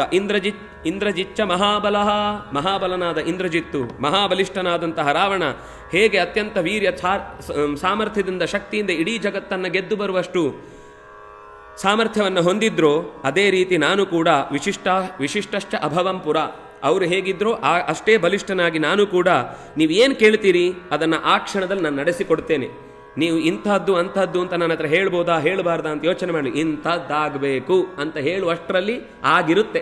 ಇದು ನಾನು ನಿಮಗೆ ಮಾಡಿಕೊಡುವ ಕೆಲಸ. ಇಷ್ಟು ಹೇಳಿ ಆಮಂತ್ರ ರಕ್ಷಸಾಂ ಶ್ರೇಷ್ಠ ಪ್ರತಸ್ತೆ ಚೋತ್ತರಾಂ ದಿಶಂ. ಘಟೋತ್ಕಚ ಹುಟ್ಟಿದೊಡನೆಯೇ ತನ್ನ ದೊಡ್ಡ ದಂಡನ್ನು ಹಿಡಿದುಕೊಂಡು, ಅಷ್ಟೊತ್ತಿಗೆ ಈ ಉಳಿದ ಎಲ್ಲ ಪಿಳ್ಳೆಗಳು ಚಳ್ಳೆ ಪಿಳ್ಳೆಗಳಲ್ಲಿ ಉಳಿದವರೆಲ್ಲ ಇದ್ರಲ್ಲ, ಹಿಡಿಂಬನನ್ನು ಕೊಂದಾಗ ಉಳಿದವರು, ಅವರನ್ನೆಲ್ಲ ಕಟ್ಟಿಕೊಂಡು ಉತ್ತರದ ದಿಕ್ಕಿದ ಕಡೆಗೆ ಹಿಡಿಂಬೆಯ ಜೊತೆಗೆ ಹೊರಡುವಾಗ ಅವಳು ಒಂದು ಮಾತು ಹೇಳ್ತಾಳೆ, ನೀನು ಇನ್ನೊಮ್ಮೆ ಯಾವಾಗ ನನ್ನನ್ನು ನೆನಪಿಸಿಕೊಳ್ತೀಯೋ ಆ ಕ್ಷಣಕ್ಕೆ ನಾನಲ್ಲಿ ನಿನ್ನ ಜೊತೆಗೆ ಸಹಾಯಕ್ಕೆ ಇರ್ತೇನೆ, ಮರಿಬೇಡ ಅಂತ. ಹೀಗೆ ಹಿಡಿಂಬೆ ಬಹಳ ಪ್ರೀತಿಯಿಂದ ಮತ್ತೊಂದು ಸರ್ತಿ ಭೀಮಸೇನನನ್ನು ಆಲಿಂಗಿಸಿಕೊಂಡು ಮಾತು ಹೇಳಿ, ತದಾ ತವ ವಶಂಭೂಯ ಆಗಂತಾಸ್ಮ್ಯಾ ಶುಭಾರತ. ನೀನು ನೆನಪಿಸಿದ ಕ್ಷಣದಲ್ಲಿ ನಾನು ಅಲ್ಲಿ ಇದ್ದೇನೆ ಅಂತ ಅನ್ನೋದನ್ನು ಮಾತ್ರ ಮರೆತು ಬಿಡಬೇಡ ಅಂತ ಹೇಳಿ ಅವಳು ಹೊರಟು ಹೋಗ್ತಾಳೆ.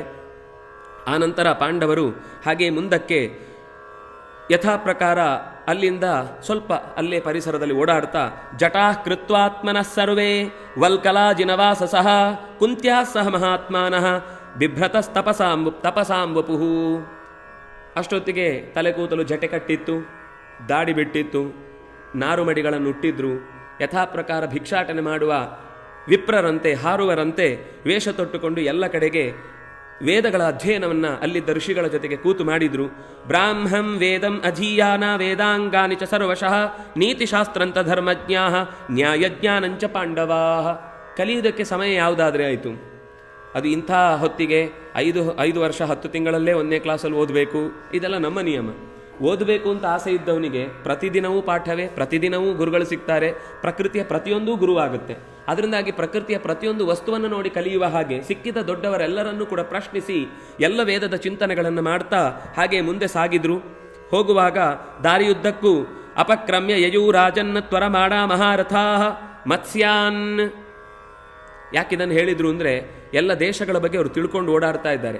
ಮತ್ಸ್ಯ ದೇಶ ಅಂದರೆ ಮುಂದೆ ಅವರು ವಿರಾಟ ಪರ್ವ ಕಥೆ ಹುಟ್ಟುವುದೇ ಇಲ್ಲಿಂದ. ಮತ್ಸ್ಯ ದೇಶವನ್ನು ಹೋಗಿದ್ದಾರೆ, ಅಲ್ಲೆಲ್ಲ ತಿರುಗಾಡಿದ್ದಾರೆ. ತ್ರಿಗರ್ತಾನ್ ಪಾಂಚಾಲಾನ್ ಕೀಚಕಾನ್ ಅಂತರೇಣ ಚ. ಕೀಚಕನ ದೇಶ ಮತ್ತು ಮತ್ಸ್ಯ ದೇಶ ಹತ್ರವೇ ಇದ್ದದ್ದು ವಸ್ತುತಃ. ಆದರೆ ಮತ್ಸ್ಯ ದೇಶವನ್ನು ಕೀಚಕನೇ ಆಕ್ರಮಿಸಿಕೊಂಡು ಬಿಟ್ಟಿದ್ದ. ಹೀಗೆ ಇಡೀ ಎಲ್ಲ ದೇಶಗಳನ್ನು ಓಡಾಡ್ತಾ ರಮಣೀಯ ವನೋದ್ದೇಶಾನ್, ನೋಡಲೇಬೇಕಾದ ಪ್ರಕೃತಿಯ ರಮಣೀಯವಾದ ಸಂಗತಿಗಳನ್ನೆಲ್ಲ ಅತ್ಯಂತ ಸಂತೋಷದಿಂದ ಎಲ್ಲರೂ ಪಿಕ್ನಿಕ್ ಥರ, ಅವ್ರು ಕಷ್ಟಪಡಲೇ ಇಲ್ಲ. ನಿಜವಾಗಿ ಹೇಳಬೇಕು ಅಂದರೆ ನಾವು ಇಲ್ಲಿ ದುಡಿತೇವೆ, ತಿಂತೇವೆ, ಉಣ್ತೇವೆ, ಎಲ್ಲ ಸರಿ. ಆದರೆ ಮನಸ್ಸಿಗೊಂದು ಸೌಹಾರ್ದವಾದ ಭಾವ ಯಾವಾಗ ಸಿಗುವುದು ಅಂದರೆ ಒಂದು ಸರ್ತಿ ಜೋಗ ಜಲಪಾತದ ಹತ್ರ ಹೋಗಿ ಅದು ಮೇಲಿನಿಂದ ಧರೆ ಉರುಳಿ ಬೀಳ್ತಾ ಇರಬೇಕಾದ್ರೆ, ಹಾಲಾಗಿ ಎತ್ತರಕ್ಕೆ ಹರಿತಾ ಇರಬೇಕಾದ್ರೆ ಒಂದು ಹನಿಯ ನೀರಿನ ಆ ಹಬೆ ನಮ್ಮ ಮೇಲೆ ಬೀಳ್ತಾ ಇದ್ದಾಗ ಏನಾದರೂ ಕೂತ್ಕೊಂಡು ನಮ್ಮ ಹತ್ತಿರದವರ ಹತ್ರ ಒಳ್ಳೆಯ ಮಾತುಗಳನ್ನು ಆಡ್ತಾ ಸಮಯ ಕಳೀತಾ ಇದ್ದೇವೆ ಅಂದರೆ ಅದು ಸುಂದರವಾದ ಕ್ಷಣ. ಪ್ರಕೃತಿಯ ಪ್ರತಿಯೊಂದರಲ್ಲೂ ಅತ್ಯಂತ ಸೌಂದರ್ಯ ಇರುವುದೇ ಭಗವಂತನ ಕಾರುಣ್ಯ ಅಂತ ಯೋಚಿಸಿ ಪ್ರತಿಯೊಂದು ಜೀವಜಾತಕ್ಕೂ ಅಲ್ಲಲ್ಲೇ ಬೇಕಾದ ಆಹಾರವನ್ನು, ಅದಕ್ಕೆ ಬೇಕಾದಂತಹ ಸಂಬಂಧಗಳನ್ನು, ಅದಕ್ಕೆ ಬೇಕಾದ ರಕ್ಷಣೆಯನ್ನು, ಇಷ್ಟೆಲ್ಲವನ್ನು ಅರ್ಥ ಆಗುವುದೇ ಕಾಡಿನಲ್ಲಿ ಜಾಸ್ತಿ. ಹಾಗಾಗಿ ಇವರು ಬಹಳ ಸಂತೋಷದಿಂದ ಹೊಟ್ಟೆಪಾಡನ್ನು ಕೂಡ ಸಹಜವಾಗಿಯೇ ಸ್ವೀಕರಿಸಿ ಓಡಾಡ್ತಾ ಇದ್ರು. ಕ್ವಚಿತ್ ಛಂದೇನ ಗಚ್ಚಂತಹ, ಎಲ್ಲಿ ಸ್ವಲ್ಪ ಸಂದೇಹ ಬರಬಹುದು ಯಾರಿಗಾದರೂ ಅಂತ ಅನ್ನುವಲ್ಲಿ ಕಾಣಿಸದಂತೆ ಓಡಾಡ್ತಾ ಇದ್ರು. ಎಲ್ಲಿ ತೊಂದರೆ ಇಲ್ಲ ಅಲ್ಲಿ ಜೋರಾಗಿ ಎಲ್ಲರೂ ಕೂಡಿ ಹರ್ಷಿತಾ, ಜೋರಾಗಿ ನಕ್ಕು ಆಟೋಟಗಳಲ್ಲಿ ತೊಡಗಿದ ಹಾಗೆ ಜೋರಾಗಿ ತಮ್ಮ ಸಂತೋಷವನ್ನು ವ್ಯಕ್ತಪಡಿಸ್ತಾ ಇದ್ರು. ಪಥಿ ದ್ವೈಪಾಯನಂ ಸರ್ವೇ ದದೃಶ ಸ್ವಪಿತಾಮಹಂ. ಎಲ್ಲ ಹೋಗಿ ವಾಪಸ್ ಅದೇ ಜಾಗಕ್ಕೆ ಬರುವಾಗ ಮತ್ತೆ ವೇದವ್ಯಾಸರು ಸಿಕ್ಕಿದ್ರು. ಹೇಳಿದರು, ಈ ಜಾಗ ಇನ್ನು ನೀವು ಇಲ್ಲಿಂದ ಮುಂದೆ ಹೊರಡುವ ಸರಿಯಾದ ಸಮಯ ಬಂತು. ಕುರ್ಯಾನ್ನ ಕೇವಲಂ ಧರ್ಮಂ. ಅವರು ಹೇಳುತ್ತಾರೆ, ಲೋಕದಲ್ಲಿ ಒಳ್ಳೆಯದನ್ನು ಮಾಡಿದವರು ಇದ್ದಾರೆ, ಕೆಟ್ಟದನ್ನು ಮಾಡಿದವರು ಇದ್ದಾರೆ. ಒಬ್ಬರೇ ಒಳ್ಳೆಯದನ್ನು ಮಾಡ್ತಾರೆ, ಕೆಟ್ಟದನ್ನು ಮಾಡ್ತಾರೆ. ಪ್ರಮಾಣ ನೋಡಿಕೊಂಡು ಅವರು ಧರ್ಮಿಷ್ಠರೋ ಅಧರ್ಮಿಷ್ಠರೋ ಅಂತ ಹೇಳುವುದಷ್ಟೇ. ಒಬ್ಬ 100ಕ್ಕೆ 100 ಅಧರ್ಮಿಷ್ಠ ಅಂತಲೂ ಇಲ್ಲ, ಒಬ್ಬಕ್ಕೆ 100ಕ್ಕೆ 100 ಧರ್ಮಿಷ್ಠ ಅಂತ ಇರುವುದು ಸಾಧ್ಯ ಇಲ್ಲ. ತಪ್ಪು ಕೆಲಸ ಒಬ್ಬನಿಂದ ಹಾಗೇ ಆಗುತ್ತೆ. ಪ್ರಕೃತಿಯಲ್ಲಿ ಎಲ್ಲವೂ ಒಂದಕ್ಕೊಂದು ಸಂಕುಲದಿಂದಲೇ ನಡೀತಾ ಇದೆ. ನಿಮಗೂ ಈಗ ಈ ಕಷ್ಟ ಇದೆ ಅಂದರೆ ಎಲ್ಲೋ ಒಂದು ಅಧರ್ಮದ ಚಿಗುರು ಈಗ ಒಡೆದು ಅದು ಫಲಿಸ್ತಾ ಇದೆ. ಆದರೆ ಅದು ಹೋಯಿತು ಅಂದರೆ ಮತ್ತೆ ಬರುವುದು ಧರ್ಮದ ಫಲ. ಅದರಿಂದಾಗಿ ನಿಧಾನಕ್ಕೆ ಇಲ್ಲಿಂದ ಮುಂದೆ ಒಂದು ಜಾಗ ಇದೆ. ಆ ಜಾಗಕ್ಕೆ ಏಕಚಕ್ರ ನಗರ ಅಂತ, ಅದಕ್ಕೆ ಇನ್ನೂ ಒಂದೇನೋ ಹೆಸರಿದೆ, ಅದು ಮುಂದೆ ಬರುತ್ತೆ, ನೆನಪಾಗ್ತಾ ಇಲ್ಲ. ಆ ಜಾಗಕ್ಕೆ ನೀವು ಅಲ್ಲಿ ಹೋಗಿ ಚೆನ್ನಾಗಿ ನಿಮಗೆ ಬೇಕಾದ ವ್ಯವಸ್ಥೆ. ಎಲ್ಲಿವರೆಗೆ ಅಂದರೆ ವ್ಯಾಸರು ಆ ಊರಿಗೆ ಕರ್ಕೊಂಡು ಹೋಗಿ ಊರಿನಲ್ಲಿರುವ ಒಬ್ಬ ಬ್ರಾಹ್ಮಣನ ಮನೆಯಲ್ಲಿ ತಾವೇ ಮಾತಾಡಿ, ಇವರು ಇರ್ತಾರೆ ನನ್ನ ಶಿಷ್ಯರು, ಇವರಲ್ಲಿ ಇರಲಿಕ್ಕೆ ಅವಕಾಶ ಕೊಡಬೇಕು ಅಂತ ಕೇಳಿ ಅವರಿಗೆ ಬಾಡಿಗೆ ವ್ಯವಸ್ಥೆನೂ ಮಾಡಿ ಹೊರಟೋದ್ರು. ಬಾಡಿಗೆ ಅಂತಿರಲಿಲ್ಲ, ಇರುವುದು ಅಂತಂದರೆ ಅವರಿಗೆ ವ್ಯವಸ್ಥೆ. ಆ ಊರಿನ ಮನೆಯ ಹೊರಭಾಗದ ಒಂದು ಜಾಗದಲ್ಲಿ ಅವರು ಉಳ್ಕೊಳ್ಳಿಕ್ಕೆ ವ್ಯವಸ್ಥೆ ಆಯಿತು. ಏಕಚಕ್ರಾಂ ಗತಾಸ್ತೇತು ಕುಂತಿ ಪುತ್ರ ಮಹಾರಥಾ ಊಶುರ್ನಾತಿ ಚಿರಂ ಕಾಲಂ ಬ್ರಾಹ್ಮಣಸ್ಯ ನಿವೇಶನೇ. ಬಹಳ ದಿವಸ ಉಳ್ಕೊಳ್ಳಿಕ್ಕೆ ಅಂತ ಹೋಗಿದ್ದಲ್ಲ, ಉಳ್ಕೊಳ್ಳಿಕ್ಕೆ ಈಗ ಅಗತ್ಯದ ಒಂದು ನೆಲೆ ಬೇಕಿತ್ತು, ಉಳ್ಕೊಂಡಿದ್ರು. ಆದರೆ ಉಳ್ಕೊಂಡು ಇನ್ನೂ ಹೆಚ್ಚು ದಿವಸಗಳಾಗಿರಲಿಲ್ಲ. ಅಷ್ಟರಲ್ಲಿ ಒಂದು ದಿವಸ ಯಾರು ಆಶ್ರಯ ಕೊಟ್ಟಿದ್ರೋ ಅವರ ಮನೆಯಲ್ಲಿ ದುಃಖದ ಜೋರಾದ ಅಳು ಕೇಳಿಸ್ತಾ ಇತ್ತು. ಭೀಮಸೇನ ಹೇಳ್ದ, ಅಮ್ಮ ಅಳು ಕೇಳಿಸ್ತಾ ಇದೆ, ನಾನು ಹೋದರೆ ಸರಿ ಹೋಗಲ್ಲ, ಯಾಕೆಂದರೆ ನನ್ನ ನೋಡಿನೇ ಅಳು ಜಾಸ್ತಿ ಆದರೆ ಕಷ್ಟ. ಅದರಿಂದಾಗಿ ಅಮ್ಮ ನೀನೊಮ್ಮೆ ಹೋಗಿ, ಹೆಣ್ಮಕ್ಳ ಸೂಕ್ಷ್ಮತೆ ಎಲ್ಲ ಹೆಣ್ಮಕ್ಳ ಮುಂದೆ ಮಾತ್ರ ತೆರ್ಕೊಳ್ಳುತ್ತೆ. ನಾವು ಹೋಗಿ ಕೇಳಿದ್ರೆ ಅದೇನೋ ಏನಿಲ್ಲ ಅಂತ ಅಂದುಬಿಡ್ತಾರೆ. ಅದನ್ನು ನೀನು ಹೋಗಿ ಮಾತಾಡಿಸಿದರೆ ಸರಿ ಹೋಗುತ್ತೆ ಅಂತ ಅಮ್ಮನನ್ನು ಕೇಳ್ತಾನೆ. ಆಗ ಸರ್ವಲಕ್ಷಣ ಸಂಪನ್ನಾಂ ಭೈಕ್ಷ್ಯಂ ನಾರ್ಹಂತಿ ನಿತ್ಯಶಃ ಕಾರ್ಯಾರ್ಥಿನಶ್ಚರಂತೀಹ ತರ್ಕಯಂತ ಇತಿ ಬ್ರುವನ್. ಅವರು ಪ್ರತಿ ದಿವಸ ಓಡಾಡ್ಕೊಂಡಿದ್ರಲ್ವ, ಜನರ ಮನಸ್ಸಲ್ಲಿ ಹೇಗಿತ್ತು ಅಂತ ಒಂದು ನಿರೂಪಣೆ ಮಾಡ್ತಾರೆ. ಜನರ ಮನಸ್ಸಲ್ಲಿ ಇವರನ್ನು ನೋಡಿದರೆ ಇವರು ಭಿಕ್ಷೆ ಬೇಡಲಿಕ್ಕೆ ಯೋಗ್ಯರಾದವರು ಅಂತ ಅನ್ನಿಸ್ತಾನೇ ಇಲ್ಲ. ನಾವು ಕೆಲವೊಂದು ಸರ್ತಿ ಏನು ಮೈ ಕೈ ಗಟ್ಟಿ ಮುಟ್ಟಿಲ್ವಾ ಬೇಡುದೇಕೆ ಅಂತ ಬೈತೇವೆ ನಾವು.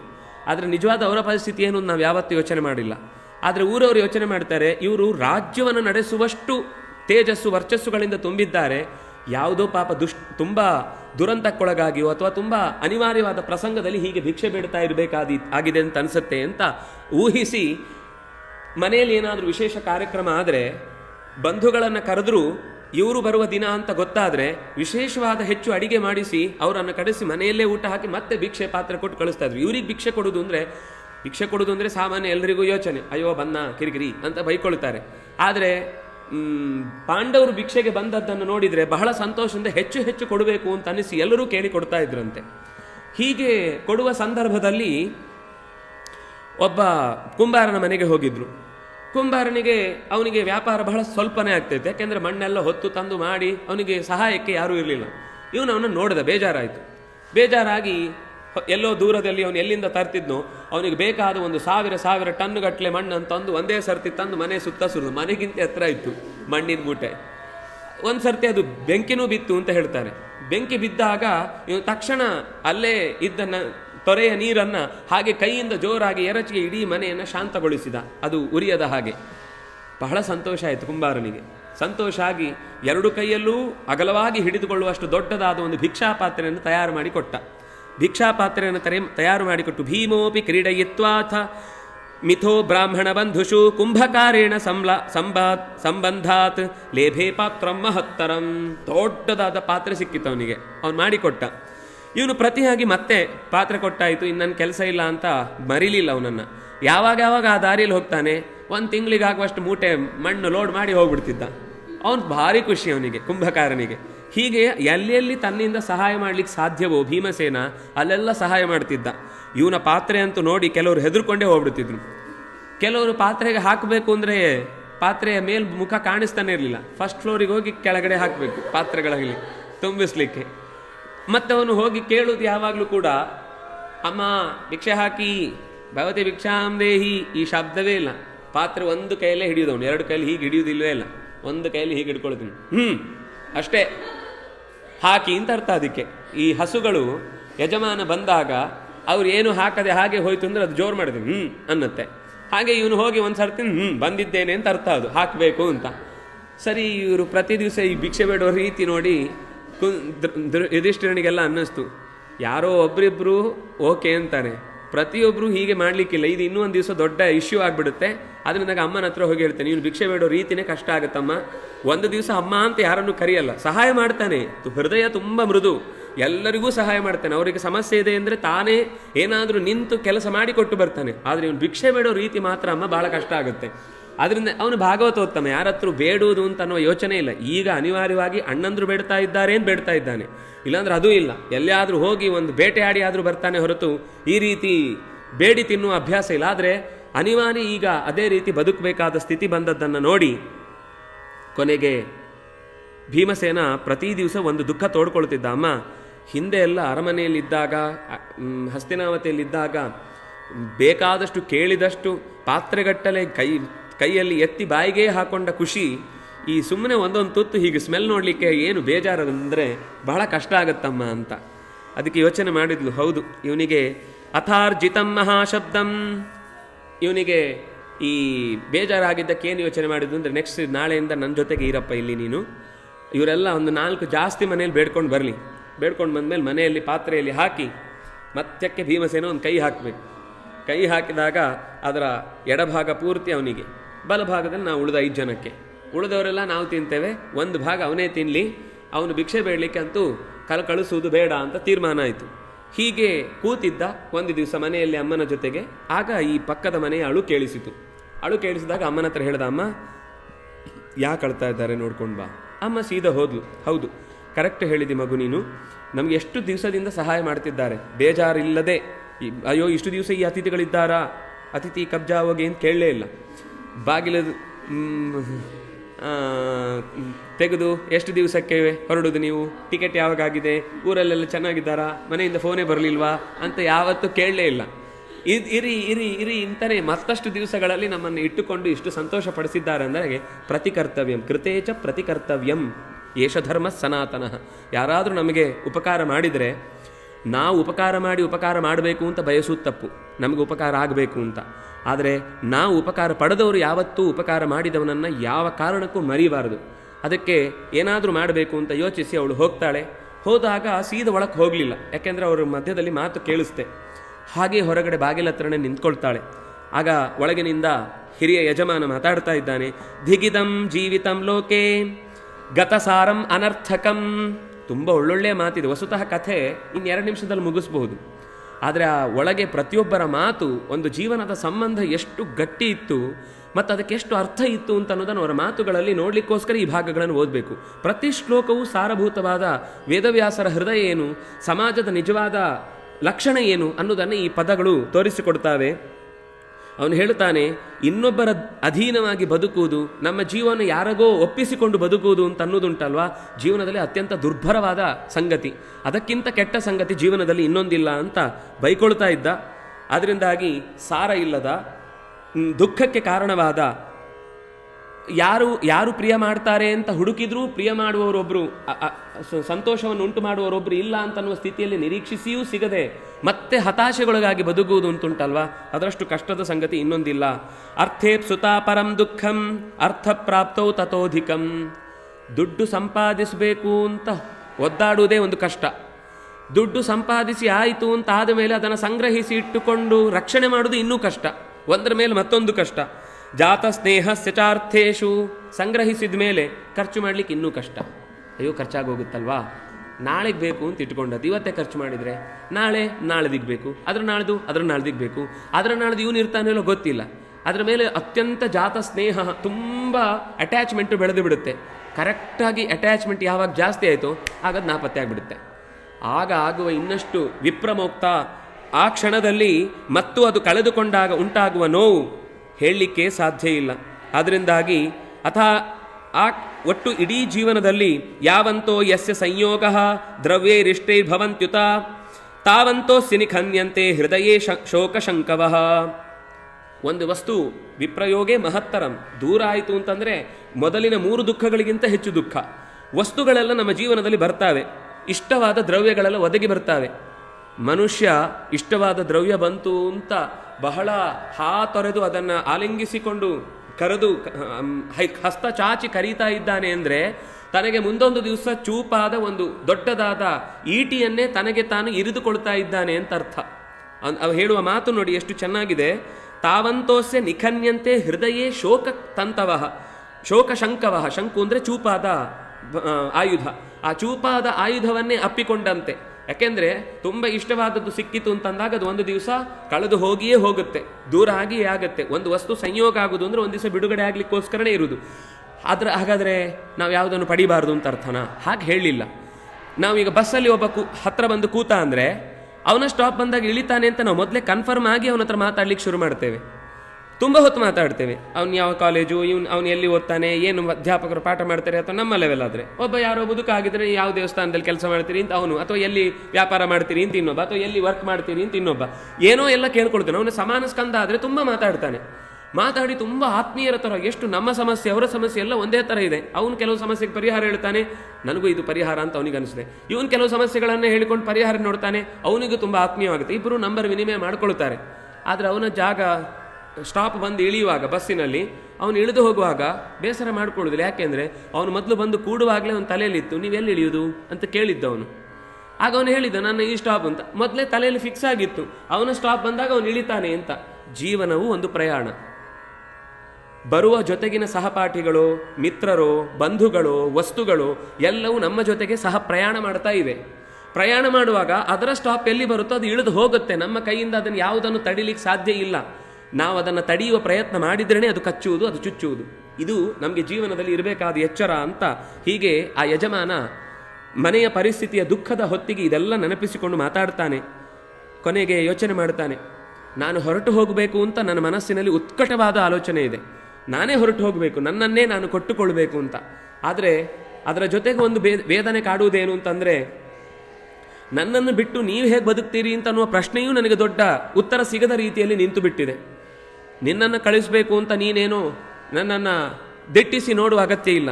ಅವಳೇನೋ ನಾನು ಹೋಗ್ತೇನೆ ಅಂತ ಅನ್ನೋ ಹಾಗೆ ಅವಳು ಏನೋ ಮಾತಾಡ್ಲಿಕ್ಕೆ ಹೊರಟ್ಲು. ಆಗ ಅವನು ಹೇಳ್ತಾನೆ, ನಿನ್ನನ್ನು ಕರ್ಕೊಂಡು ಹೋಗ್ಲಿಕ್ಕೆ ಆಗಲ್ಲ. ಸಹಧರ್ಮಚರೀಂ ದಾಂತಾಂ ನಿತ್ಯಂ ಮಾತೃ ಸಮಾಂ ಮಮ ಸಖಾಯಂ ವಿಹಿತಾಂ ದೇವೈಹಿ ನಿತ್ಯಂ ಪರಮಿಕಾಂ ಗತಿಂ. ಎಷ್ಟು ಒಳ್ಳೆ ಮಾತು ಅಂದರೆ ಇದು. ಅವನು ಹೇಳುವುದು ತನ್ನ ಹೆಂಡತಿಯ ಬಗ್ಗೆ, ಸಹಧರ್ಮಚರಿ, ನನ್ನ ಎಲ್ಲ ಧರ್ಮದಲ್ಲೂ ನೀನು ಜೊತೆಗೇ ಹೆಜ್ಜೆ ಇಟ್ಟು, ನಾನು ಗಂಜಿ ಕುಡಿದ್ರೆ ನೀನು ಗಂಜಿ ಕುಡಿತಿ, ನಾನು ಪಾಯಸ ಅನ್ನ ತಿಂದರೆ ನೀನು ಪಾಯಸ ಅನ್ನ ತಿಂತಿ, ಅಷ್ಟು ನಮ್ಮ ಜೊತೆಗೆ ಒಟ್ಟೊಟ್ಟಿಗೆ ಜೀವನವನ್ನು ನಡೆಸಿದವರು ನಾವು. ಇಷ್ಟು ನನಗೋಸ್ಕರ ಎಲ್ಲವನ್ನೂ ತ್ಯಾಗ ಮಾಡಿದ ನಿನ್ನನ್ನು ಈ ಕ್ಷಣದಲ್ಲಿ ನನ್ನ ಜೀವ ಉಳಿಸ್ಕೊಳ್ಳಿಕ್ಕೋಸ್ಕರ ಕಳಿಸಿಕೊಡ್ತೇನೆ ಅಂತ ಹೇಗೆ ಯೋಚನೆ ಮಾಡಲಿ ನಾನು? ಯೋಚನೆನೂ ತಪ್ಪೆ. ಜೊತೆಗೆ ಹೇಳ್ತಾನೆ ನಿತ್ಯಂ ಮಾತೃ ಸಮಾಂ ಮಮ, ನನಗೆ ನೀನು ತಾಯಿ ಇದ್ದ ಹಾಗೆ. ಮದುವೆ ಸಂದರ್ಭದಲ್ಲಿ ಒಂದು ಹೆಣ್ಣಿಗೆ ಆಶೀರ್ವಾದ ಇದೆ. ದಶಪುತ್ರ ಸಮಾಂ ದಶಾಸ್ಯ ಪುತ್ರಾನ್ ಆದೇಹಿ ಪತಿಂ ಏಕಾದಶಂಕೃಧು. ಅದು ಸಾಮಾನ್ಯವಾಗಿ 10 ಮಕ್ಕಳನ್ನು ಹೆರು, ನಿನಗೆ 11ನೇ ಮಗು ಗಂಡ ಅಂತ. ಅಂದರೆ ಅದರ ಉದ್ದೇಶ ಏನು ಅಂತಂದರೆ, ಮಗುವನ್ನು ಹೆರುವ ಹೊತ್ತಿಗೆ ಹೆಂಡತಿ ಗಂಡನಿಗೆ ತಾಯಿಯ ಸ್ಥಾನದಲ್ಲಿ ನಿಂತು ನೋಡಬೇಕು ಅಂತ ಮಾತು ಇದೆ. ಆ ಸಂದರ್ಭದಲ್ಲಿ ಅವಳನ್ನು ಪೂಜ್ಯ ಭಾವದಿಂದ ಕಾಣಬೇಕು. ಅಂದರೆ ಆಗ ತುಂಬಿದ ಗರ್ಭಿಣಿ ಒಂದು ದೇವ ಗೃಹ ಇದ್ದ ಹಾಗೆ, ಒಂದು ಮನೆ ಇದ್ದ ಹಾಗೆ. ಗರ್ಭಗೃಹ ಅಂದರೆ ದೇವಸ್ಥಾನದಲ್ಲಿ ನಾವು ಪೂಜೆ ಮಾಡ್ತೇವಲ್ಲ, ಸುತ್ತು ಬರ್ತೇವಲ್ವ, ಹಾಗೆ ಒಂದು ಗರ್ಭಿಣಿ ಪೂಜ್ಯಳಾದವಳು, ಅವಳನ್ನು ಯಾವತ್ತೂ ಕೂಡ ಬೇರೆ ಭಾವದಿಂದ ನೋಡಬಾರ್ದು. ಮಾತೃ ಸಮ, ಅವಳು ತಾಯಿಗೆ ಸಮಾನ ಅಂತ. ಹಾಗೆ ನೀನು ನನಗೆ ತಾಯಿ ಸಮವಾಗಿಯೂ ಇದ್ದು ಎಷ್ಟೋ ದೊಡ್ಡ ಸ್ಥಾನದಲ್ಲಿ ನಿಂತು ನನ್ನನ್ನು ಅನುಗ್ರಹಿಸಿದವಳು. ಸಖಾಯಂ ವಿಹಿತಾ ದೇವೈಹಿ. ಇನ್ನೂ ಒಂದು ಏನು ಗೊತ್ತಾ, ಇದೊಂದು ವಿಚಿತ್ರ ಸಂಬಂಧ. ಒಂದು ಹೊತ್ತಿಗೆ ನೀನೇ ತಾಯಿ ಆಗ್ತಿ, ಇನ್ನೊಂದು ಹೊತ್ತಿಗೆ ದೇವೈಹಿ ವಿಹಿತಾಂ, ದೇವತೆಗಳೇ ನನಗೆ ಒದಗಿಸಿದ ಜೀವದ ಗೆಳತಿ ನೀನು. ಈ ಗೆಳತಿಯನ್ನು ನಾನು ಕಷ್ಟಕಾಲದಲ್ಲಿ ಹೀಗೆ ಕೈಕೊಟ್ಟು ಓಡ್ತೇನೆ ಅಂತ ಅನ್ನೋದು ಯೋಚನೆಗೂ ನಿಲುಕದ ಸಂಗತಿ. ನಿತ್ಯಂ ಪರಮಿಕಾಂ ಗತಿಂ, ನನ್ನ ಎಲ್ಲ ಆಗು ಹೋಗುಗಳಿಗೆ ಬೇಕು ಬೇಡ ಸರಿ ತಪ್ಪು ಇದೆಲ್ಲ ವಿಮರ್ಶೆ ನಿನ್ನ ಒಬ್ಬಳತ್ರ ಮಾಡ್ಕೊಳ್ಬೋದು, ಬೇರೆ ಯಾರತ್ರೂ ನನ್ನ ದುಃಖ ಸುಖಗಳನ್ನು ಹಂಚಿಕೊಳ್ಳಿಕ್ಕೆ ಸಾಧ್ಯ ಇಲ್ಲ. ಪಿತ್ರ ಮಾತ್ರ ಚ ವಿಹಿತಾಂ ಸದಾ ಗಾರ್ಹಸ್ಥ್ಯ ಭಾಗಿನೀಂ ವರಯಿತ್ವಾ ಯಥಾನ್ಯಾಯಂ ಮಂತ್ರವತ್ ಪರಿಣೀಯ ಚ. ಮಂತ್ರಪೂರ್ವಕವಾಗಿ ಧರ್ಮೇ ಚ ಅರ್ಥೇ ಚ ಕಾಮೇ ಚ ನಾತಿಚರಾಮಿ ಅಂತ ನಾನು ಪ್ರತಿಜ್ಞೆ ಮಾಡಿ ನಿನ್ನನ್ನು ಸ್ವೀಕರಿಸಿದ್ದೇನೆ. ನೀನು ನಿನ್ನ ಬಂಧುಗಳನ್ನು, ಅಣ್ಣ ತಮ್ಮಂದಿರನ್ನು, ತಂದೆ ತಾಯಿಯನ್ನು ಎಲ್ಲರನ್ನು ಬಿಟ್ಟು ನನಗೋಸ್ಕರ ನಿನ್ನನ್ನು ಪೂರ್ತಿಯಾಗಿ ನನಗೆ ಕೊಟ್ಟುಕೊಂಡಿದ್ದಿ. ನನ್ನನ್ನೇ ನಂಬಿ ಬಂದವಳಿಗೆ ನಾನು ಈ ಕ್ಷಣದಲ್ಲಿ ನನ್ನನ್ನು ಉಳಿಸಿಕೊಳ್ಳಿಕ್ಕೋಸ್ಕರ ನಿನ್ನನ್ನು ರಾಕ್ಷಸನಿಗೆ ಕೊಡಬಹುದು ಅಂತ ನೀನು ಹೇಗೆ ತಾನೇ ಯೋಚಿಸ್ಲಿಕ್ಕಾಗದೇ ಇರುವ ಸಂಗತಿ. ಕುಲೀನಾಂ, ಒಳ್ಳೆಯ ಕುಲದಿಂದ ಬಂದವಳು. ಶೀಲ ಸಂಪನ್ನ, ಜೀವನದಲ್ಲಿ ಎಲ್ಲ ನಡತೆಯೂ ಶುದ್ಧವಾಗಿದ್ದವಳು.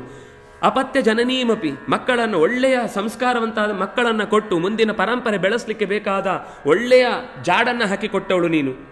ತ್ವಾಮಹಂ ಜೀವಿತಸ್ಯಾರ್ಥೆ ಸ್ವಾಧೀಂ ಅನಪಕಾರಿಣೀಂ, ಒಂದು ದಿವಸ ನನಗೆ ಅಪಕಾರ ಮಾಡಿದ ಸ್ವಭಾವ ನಿನ್ನದಲ್ಲ.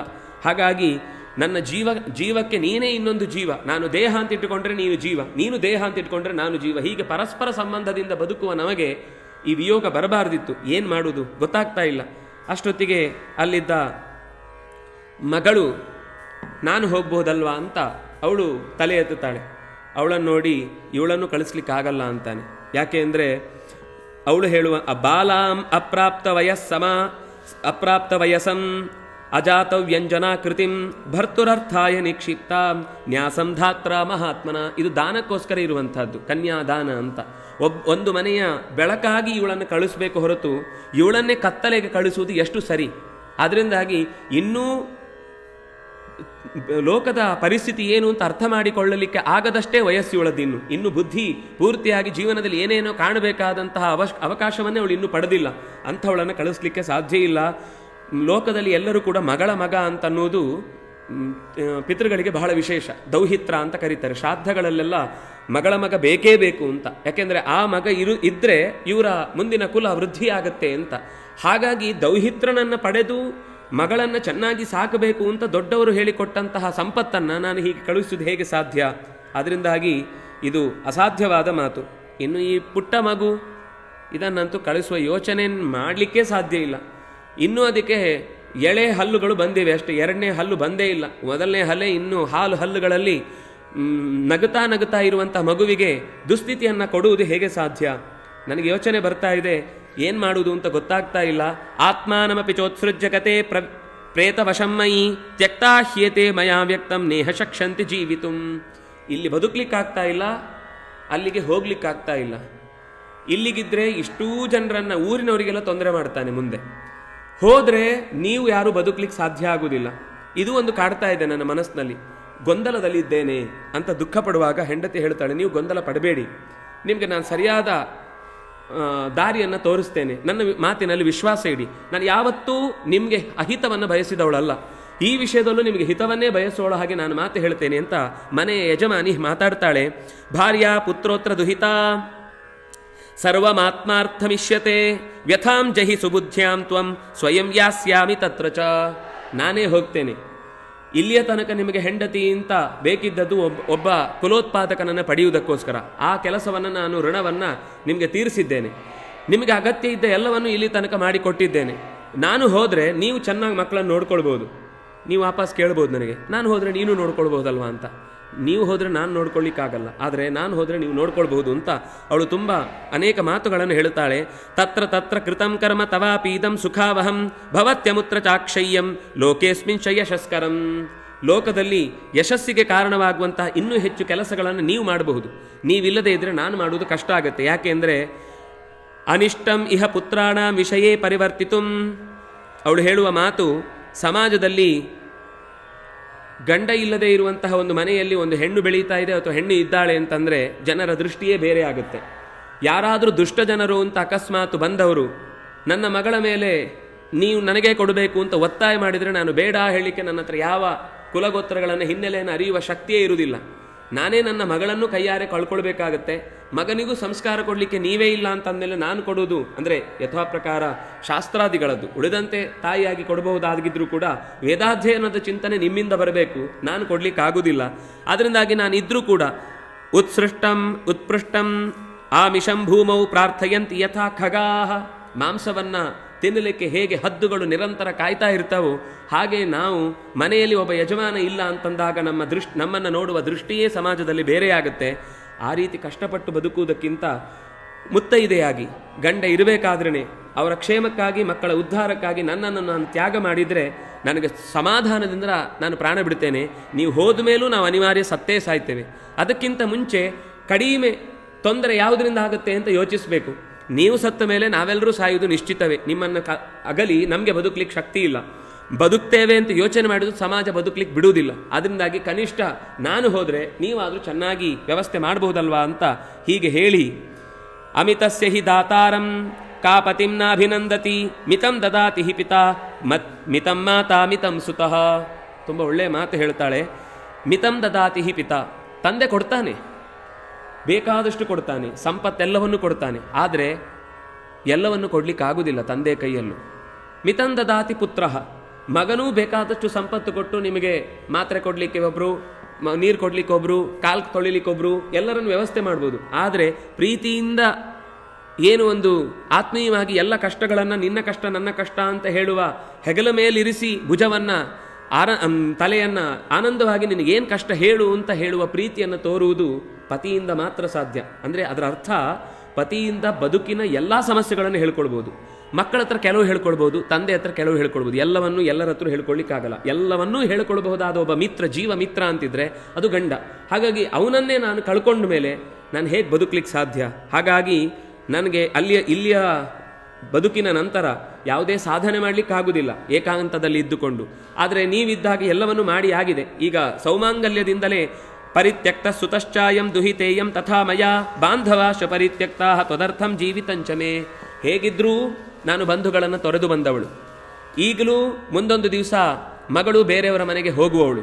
ಮಗನು ಮುಂದೆ ಅವನಿಗೆ ಮದುವೆ ಆದಮೇಲೆ ಅವನ ಹೆಂಡತಿಯ ಚಿಂತೆಯೇ ಅವನಿಗೆ ಜಾಸ್ತಿ ಆಗುತ್ತೆ. ಆಗ ನಾನು ಮತ್ತೆ ನಿರಾಕರಿಸಲ್ಪಡಲೇಬೇಕು ಒಂದಲ್ಲ ಒಂದು ದಿವಸ. ಹಾಗಿರಬೇಕಾದ್ರೆ ಈಗಲೇ ಆಗಲೂ ಜೊತೆಗಿರೋರು ಮತ್ತೆ ಗಂಡ ಒಬ್ಬನೇ. ಮಗನೂ ಕೂಡ ಕೊನೆಗೆ ತನ್ನ ಹೆಂಡತಿಯನ್ನು ಉಳಿಸ್ಕೊಳ್ಬೇಕು. ಪ್ರೀತಿ ಇರುತ್ತೆ, ತನ್ನ ಮಗನಿಗೆ ಪ್ರೀತಿ ಇರಬಾರ್ದು ಅಂತಿಲ್ಲ. ಆದರೆ ಒಂದು ಭಾಗ ಅರ್ಧವನ್ನು ಹೆಂಡತಿಗೆ ಒಪ್ಪಿಸಬೇಕು, ಇನ್ನು ಅರ್ಧವನ್ನು ಮನಸ್ಸಿನಲ್ಲಿ ತಾಯಿಗೆ ಒಪ್ಪಿಸಬೇಕು ಅಂತ ಅನ್ನುವ ಗೊಂದಲದಲ್ಲೇ ಇರ್ತಾನೆ. ಅದು ಸ್ವಲ್ಪ ಜೋರಿನೋಳಾದರೆ ಬೇರೆ ಮನೆ ಮಾಡೋಣ ಅಂತ, ದಾರಾಹ ಅಂತ ಶಬ್ದ ಸಂಸ್ಕೃತದಲ್ಲಿ, ಮನೆ ಒಡೆಯೋಳು ಅಂತ ಅರ್ಥ. ಅಂದರೆ ಮನೆ ಒಡೆದು ಬಿಟ್ರೆ ಇನ್ನು ದೂರನೇ ಆಗಿಬಿಡ್ತೇವೆ. ಕೊನೆಗೆ ಯಥಾ ಪ್ರಕಾರ ಅದ್ವೈತಂ ಸುಖ ದುಃಖಯೋಹೋ, ನಮ್ಮಿಬ್ಬರಿಗೆ, ನನಗೆ ನೀನು ನಿನಗೆ ನಾನು, ಇಬ್ಬರೇ ಉಳಿಯುವುದು.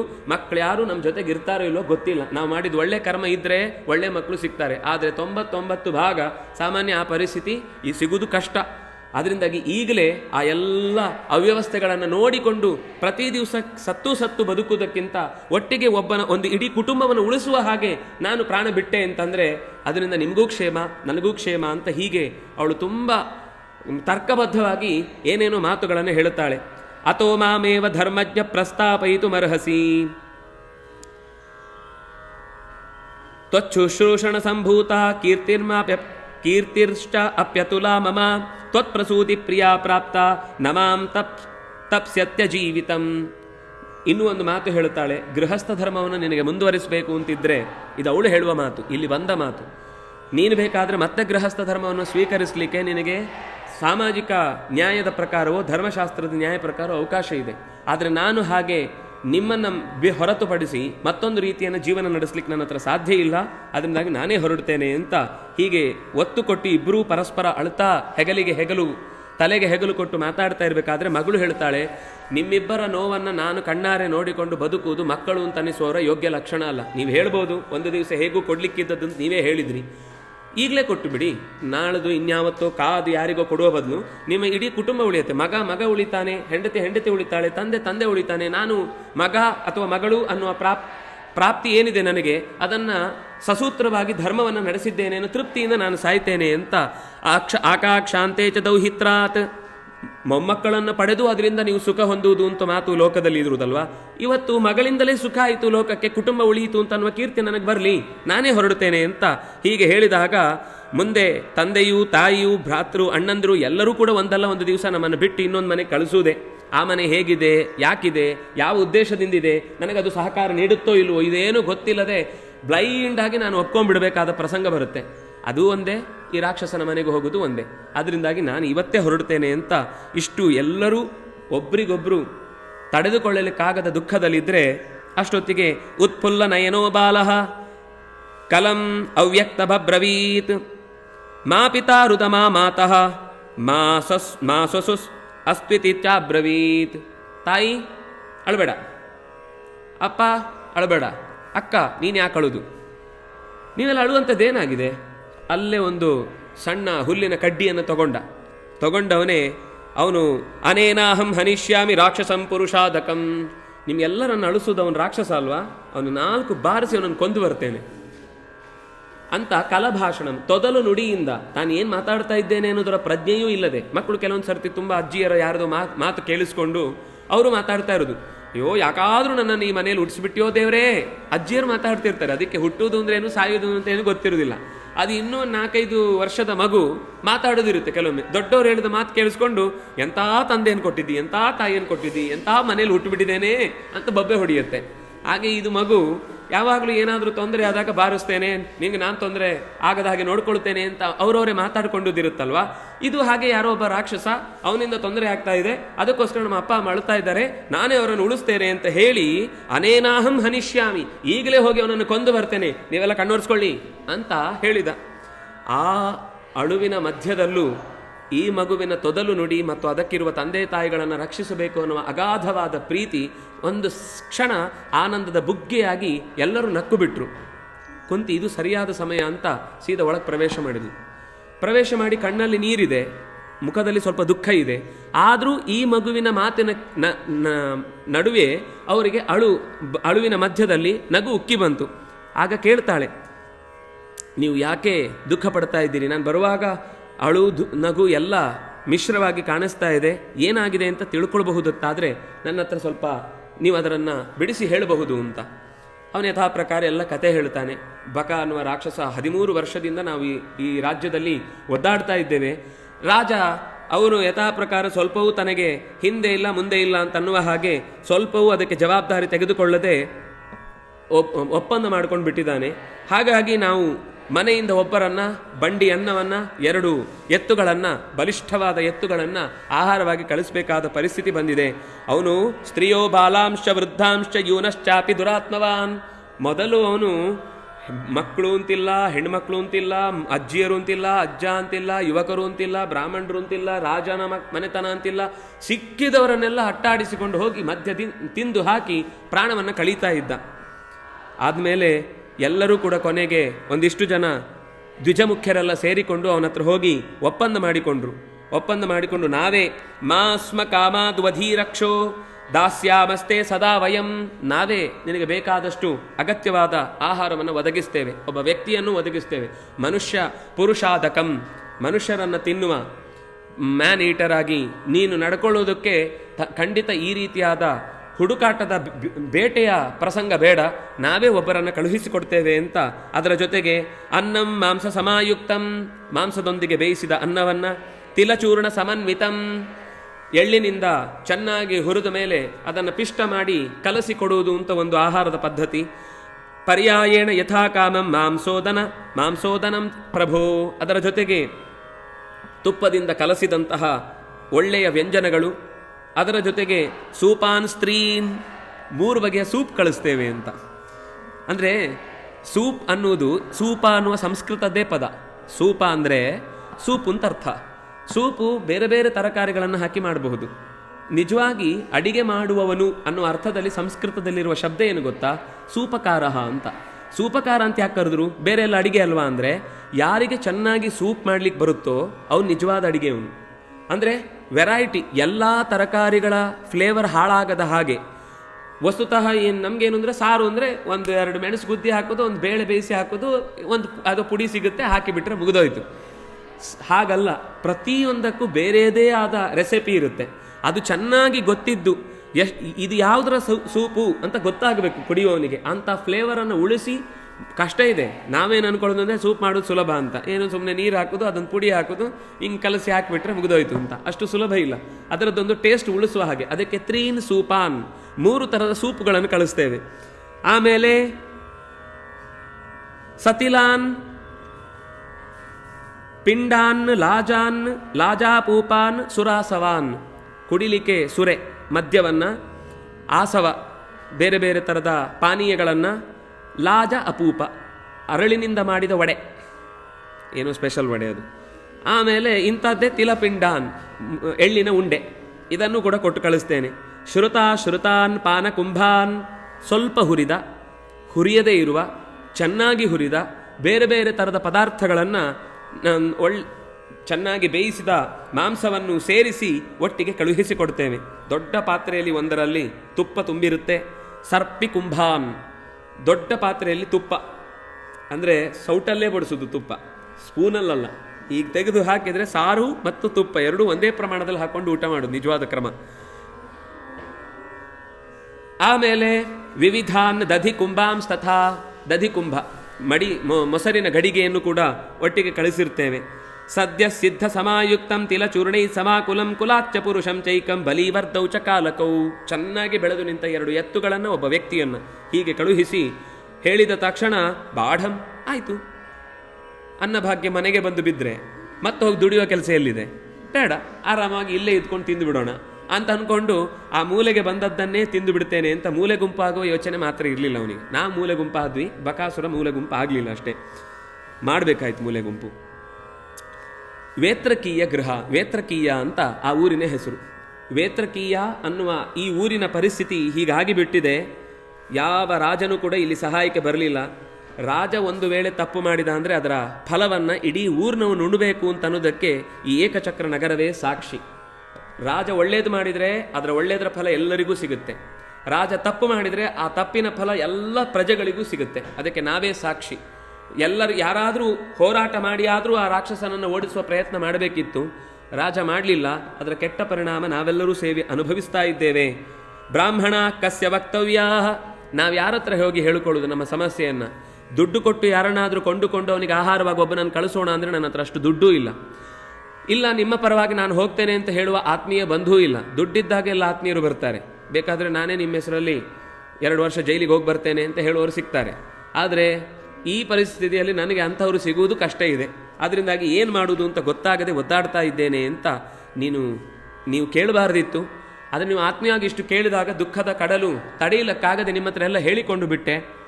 ನಿಮ್ಗೆ ಯಾಕೆ ಈ ನೋವುಗಳ ಬಗ್ಗೆ ನಾನು ಎಕ್ಸ್ಪ್ಲೇನ್ ಮಾಡಬೇಕಿತ್ತು, ಹೋಗಲಿ ಬಿಡಿ ಅಂತಂದರೆ ಕುಂತಿ ಹೇಳ್ತಾಳೆ, ಹಾಗೆಲ್ಲ ಬೇಸರ ಪಟ್ಕೊಂಡು ಮಾತಾಡಬೇಡಿ. ನಿಮ್ಮ ನೆರೆ ಹೊರೆಯವರು ಅಂತಂದಾಗ ನೆರೆ ಹೊರೆ ಆಗಬಾರ್ದು, ಅದು ರಕ್ಷಣೆಗೋಸ್ಕರ ಇರಬೇಕು. ಹೊರೆ ಆಗೋದು ಅಂದರೆ ಭಾರ ಅಂತ. ನಿಮಗೆ ಉಪಕಾರಕ್ಕೋಸ್ಕರನೇ ನಾವಿರೋದು. ನಾವು ಏನು ಮಾಡಬಹುದು ಅದನ್ನು ಕೇಳ್ಕೊಂಡು ಹೋಗೋಣ ಅಂತಲೇ ಬಂದೆ. ನೀವು ಯೋಚನೆ ಮಾಡುವುದಿಲ್ಲ ಅಂದರೆ, ನನಗೆ 5 ಜನ ಮಕ್ಕಳಿದ್ದಾರೆ. 5 ಜನಕ್ಕೆ ಒಳ್ಳೆಯ, ನನಗೆ ಮಕ್ಕಳು ಜಾಸ್ತಿ ಆಗಿದೆ ಅನ್ನುವ ಯೋಚನೆ ಅಲ್ಲ.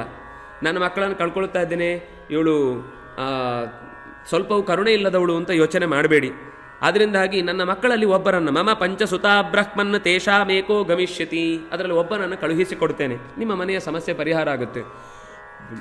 ಯಜಮಾನ ಹೌಹಾರಿ ಬಿಡ್ತಾನೆ, ಅಯ್ಯೋ ನಾವು ಹೋದರೂ ಪರವಾಗಿಲ್ಲ, ಮನೆಗೆ ಬಂದ ಅತಿಥಿಗಳನ್ನು ಹಾಗೆ ಕಳಿಸುವುದು ಅಂತ ಅನ್ನೋದು ಯಾವ ಕಾರಣಕ್ಕೂ ಮುಂದೆ 10 ಜನ್ಮದಲ್ಲಿ ನಾನು ಮತ್ತೆ ಅದೇ ರಾಕ್ಷಸನಿಗೆ ಹೊಟ್ಟೆಪಾಡಾಗಿ ಬರಬೇಕಾಗುತ್ತೆ.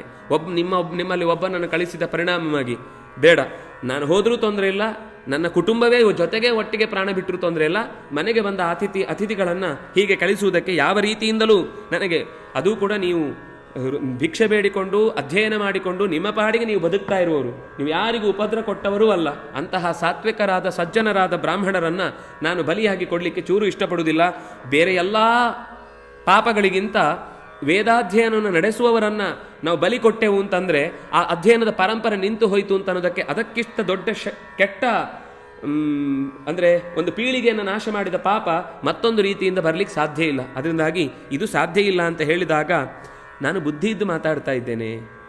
ದಡ್ರ ಥರ ಏನೋ ಸಹಾಯ ಮಾಡಬೇಕು ಅಂತ ಹುಮ್ಮಸ್ಸಿನಿಂದ ದಿಢೀರಂತ ತೆಗೆದುಕೊಂಡ ನಿರ್ಧಾರ ಅಲ್ಲ ಇದು. ನನಗೂ ತಾಯಿಯಾಗಿ ಮಕ್ಕಳ ಬಗ್ಗೆ ಚೆನ್ನಾಗಿ ಗೊತ್ತಿದೆ. ಅದರಲ್ಲೂ ನನ್ನ ಮಕ್ಕಳ ಬಗ್ಗೆ ನನಗೆ ಇನ್ನೂ ಚೆನ್ನಾಗಿ ಗೊತ್ತಿದೆ.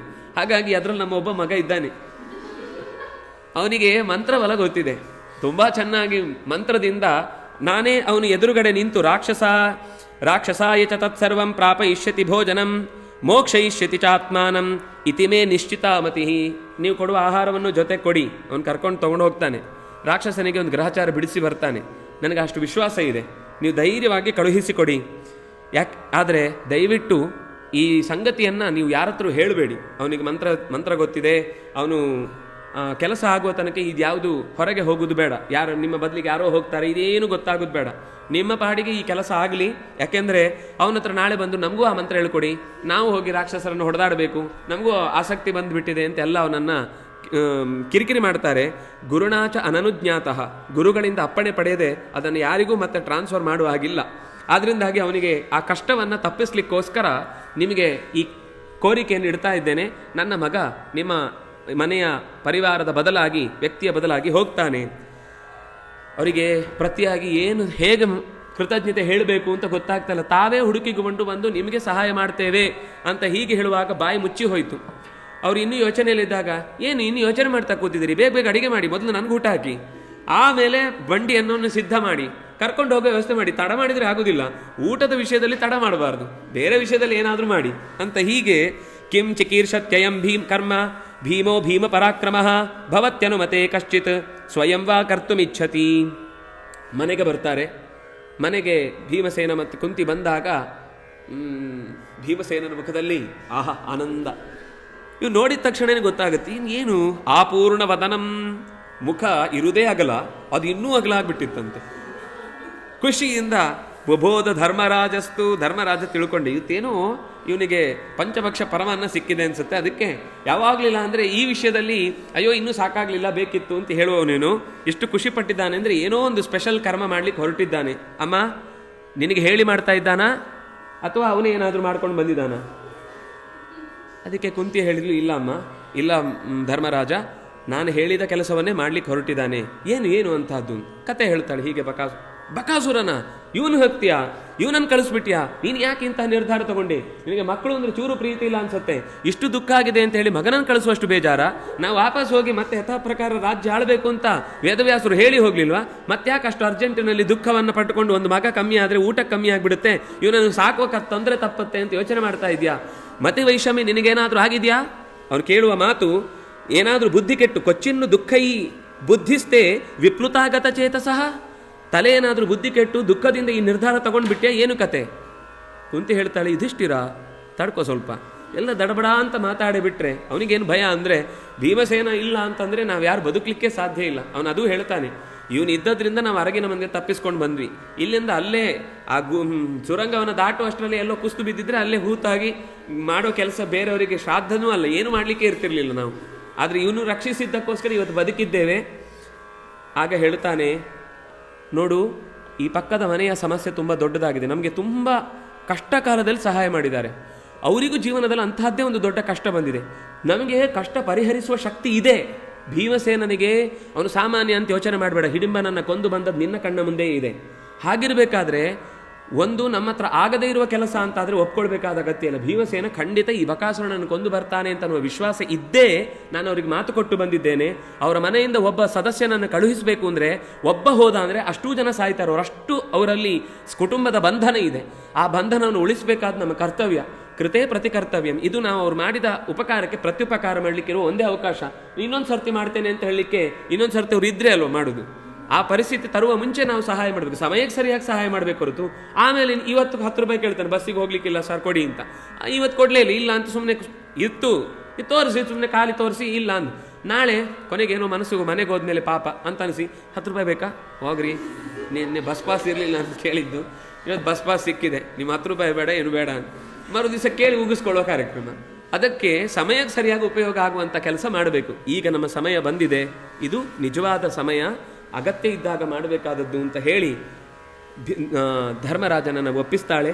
ಒಪ್ಪಿಸಿದ ಮೇಲೆ ಇದು ಬುದ್ಧಿಪೂರ್ವಕವಾಗಿ ನಾನು ಮಾಡಿದ್ದೇನೆ, ಅದರಿಂದಾಗಿ ನ ಸರ್ವೇಷ್ವಪಿ ಲೋಕೇಶು ಪ್ರಜಾರಂಜಯತೆ ಧ್ರುವಂ ವೈಶ್ಯಸ್ಯಾರ್ಥೇ. ಒಳ್ಳೆಯ ಮಾತು ಹೇಳ್ತಾನೆ, ಕ್ಷತ್ರಿಯನಾಗಿ ಧರ್ಮ ಏನು? ನಾವು ಇಲ್ಲಿ ಈಗ ಬ್ರಾಹ್ಮಣರ ವೇಷ ತೊಟ್ಟಿರಬಹುದು, ಆದರೆ ನಾವು ಕ್ಷತ್ರಿಯರು ಅನ್ನೋದು ಮರೆಯುವುದಲ್ಲ. ಎಲ್ಲಿ ಹೋದಾಗಲೂ ಕ್ಷತ್ರಿಯ ಧರ್ಮದಿಂದ ಏನಾದರೂ ಒಂದು ರಕ್ಷಣೆ ಮಾಡಬೇಕಾದ ಅವಕಾಶ ಒದಗಿ ಬಂದಾಗ, ಒಬ್ಬ ವೇದಜ್ಞನನ್ನು ಉಳಿಸಿದೆವು ಅಂತಂದರೆ ಒಂದು ವೇದ ಪರಂಪರೆ ಉಳಿಯುತ್ತೆ, ನಮಗೆ ಮುಂದೆ ಒಳ್ಳೆಯ ಲೋಕ ಸಿಗುತ್ತೆ. ಒಬ್ಬ ಕ್ಷತ್ರಿಯನನ್ನು ಉಳಿಸಿದೆವು ಅಂತಂದರೆ ಒಂದು ಪರಂಪರೆ ಉಳಿಯುತ್ತೆ, ಅದರಿಂದಾಗಿ ಲೋಕ ಮತ್ತು ಮೇಲಿನ ಲೋಕ ಎರಡಕ್ಕೂ ವಿಶೇಷವಾದ ಸ್ಥಾನ ಸಿಗುತ್ತೆ. ಒಬ್ಬ ವೈಶ್ಯನನ್ನು ಉಳಿಸಿದೆವು ಅಂತಂದರೆ ಲೋಕದ ಸಂಪತ್ತು ಜಾಸ್ತಿ ಆಗುತ್ತೆ. ಒಬ್ಬ ಶೂದ್ರನನ್ನು ಉಳಿಸಿದೆವು ಅಂತಂದರೆ ಆ ಶೂದ್ರನಿಂದಾಗಿ ಲೋಕಕ್ಕೆ ಸಿಗುವ ಸೇವೆ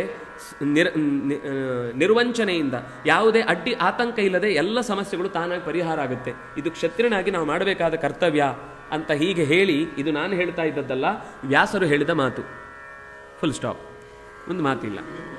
ಆಯಿತು ಅಂತ ಹೇಳಿ ಕೊನೆಗೆ ಒಪ್ಪಿಕೊಂಡು ಕಳುಹಿಸಿ ಬಿಡ್ತಾನೆ ಅಂತ ಒಪ್ಪಿಕೊಂಡು ಇಲ್ಲಿಗೆ ಬರ್ತಾನೆ. ಇಲ್ಲಿಗೆ ಬಂದರೆ ಇಲ್ಲಿ ಇನ್ನೂ ಪೂರ ಸಿದ್ಧ ಆಗಿರೋಲ್ಲ. ಯಥಾ ತ್ವಿದಮ್ನ ವಿಂದೇಯುಹು. ಆದರೆ ಯುಧಿಷ್ಠಿರ ಬಂದು ಹೇಳ್ತಾನೆ, ಈ ಘಟನೆಯನ್ನು ನೀವು ಯಾರ ಹತ್ರ ಡಿಸ್ಕಸ್ ಮಾಡಬಾರ್ದು, ಇಲ್ಲಿ ಏನಾಗಿದೆ, ಯಾರು ಬಂದರು, ಯಾರು ಮಾತಾಡಿದ್ರು, ಏನಾಯಿತು, ಇದೇ ಯಾವುದ್ರ ಬಗ್ಗೆ ನೀವು ಕೇಳಬಾರ್ದು ಅಂತ ಹೀಗೆ ಹೇಳಿದಾಗ ಬ್ರಾಹ್ಮಣ ಖಂಡಿತ ಆಯಿತು ಅಂತ ಹೇಳಿಕೊಳ್ತಾನೆ.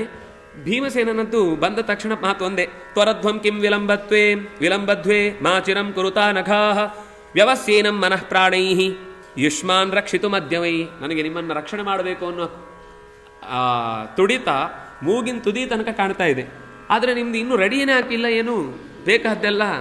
ಕಿಲಮರ್ಥಂ ವಿಲಂಬದ್ವೇ, ಯಾಕೆ ತಡ ಮಾಡ್ತಾ ಇದ್ದೀರಿ? ಬೇಗ ಬೇಗ ಎಲ್ಲ ಬುಟ್ಟಿಯಲ್ಲಿ ತುಂಬಿಸಿ, ಪಾತ್ರೆಯಲ್ಲಿ ತುಂಬಿಸಿ, ಕಡದಲ್ಲಿ ತುಂಬಿಸಿ, ಎಲ್ಲವನ್ನು ಸಿದ್ಧ ಮಾಡಿಡಿ. ನನಗೂ ಒಂದು ಸರ್ತಿ ಒಂದು ರೌಂಡ್ ಹೊಟ್ಟೆ ತುಂಬಿಸಿ ಕಳಿಸಿ, ಆನಂದವಾಗಿ ಹೋಗಿ ಬರ್ತೇನೆ. ಹೀಗೆ ಹೇಳಿದ ತಕ್ಷಣ ರೆಡಿ ಮಾಡಿಟ್ಟಿದ್ದಾರೆ. ತದಾ ಶಿತ್ವಾ ಭೀಮಸೇನಃ ಮಾಂಸಾನಿ ವಿವಿಧಾನಿ ಚ.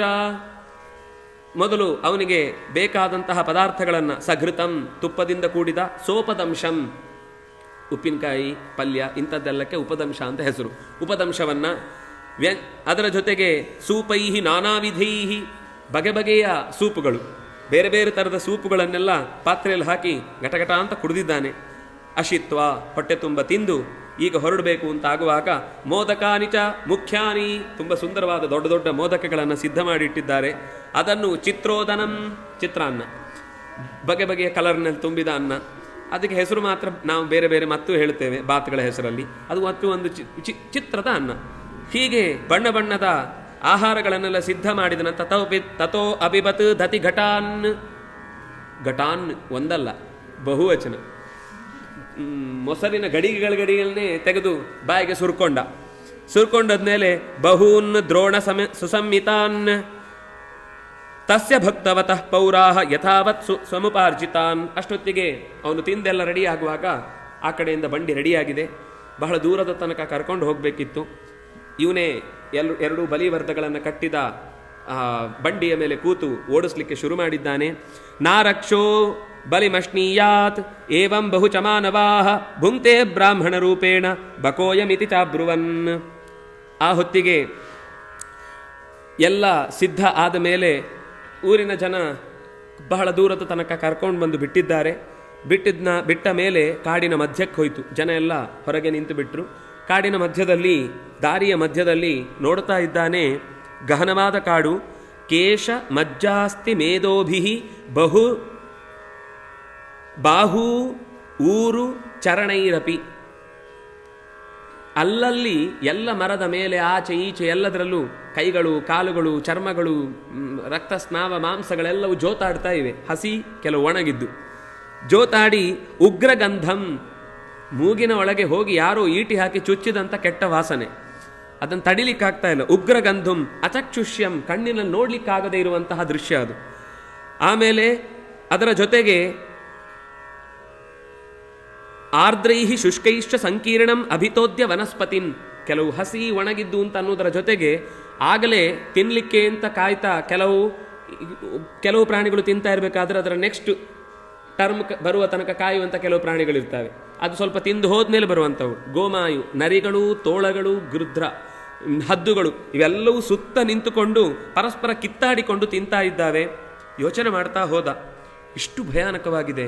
ದಾರಿಯುದ್ದಕ್ಕೂ ಮೂಳೆಗಳ ರಾಶಿ, ತಲೆಬುರುಡೆಗಳ ರಾಶಿ, ಚರ್ಮ ಹಾಸಿಟ್ಟ ರಾಶಿ ಕಾಣ್ತಾ ಇರುವಾಗ ಎಷ್ಟು ಕಷ್ಟಪಟ್ಟಿರಬೇಡ, ಎಷ್ಟು ಜನ ಇಲ್ಲಿ ಆರ್ತವ ರೋದನವನ್ನು ಮಾಡ್ತಾ ಬದುಕನ್ನು ಕಳೆದುಕೊಂಡಿರಬೇಡ.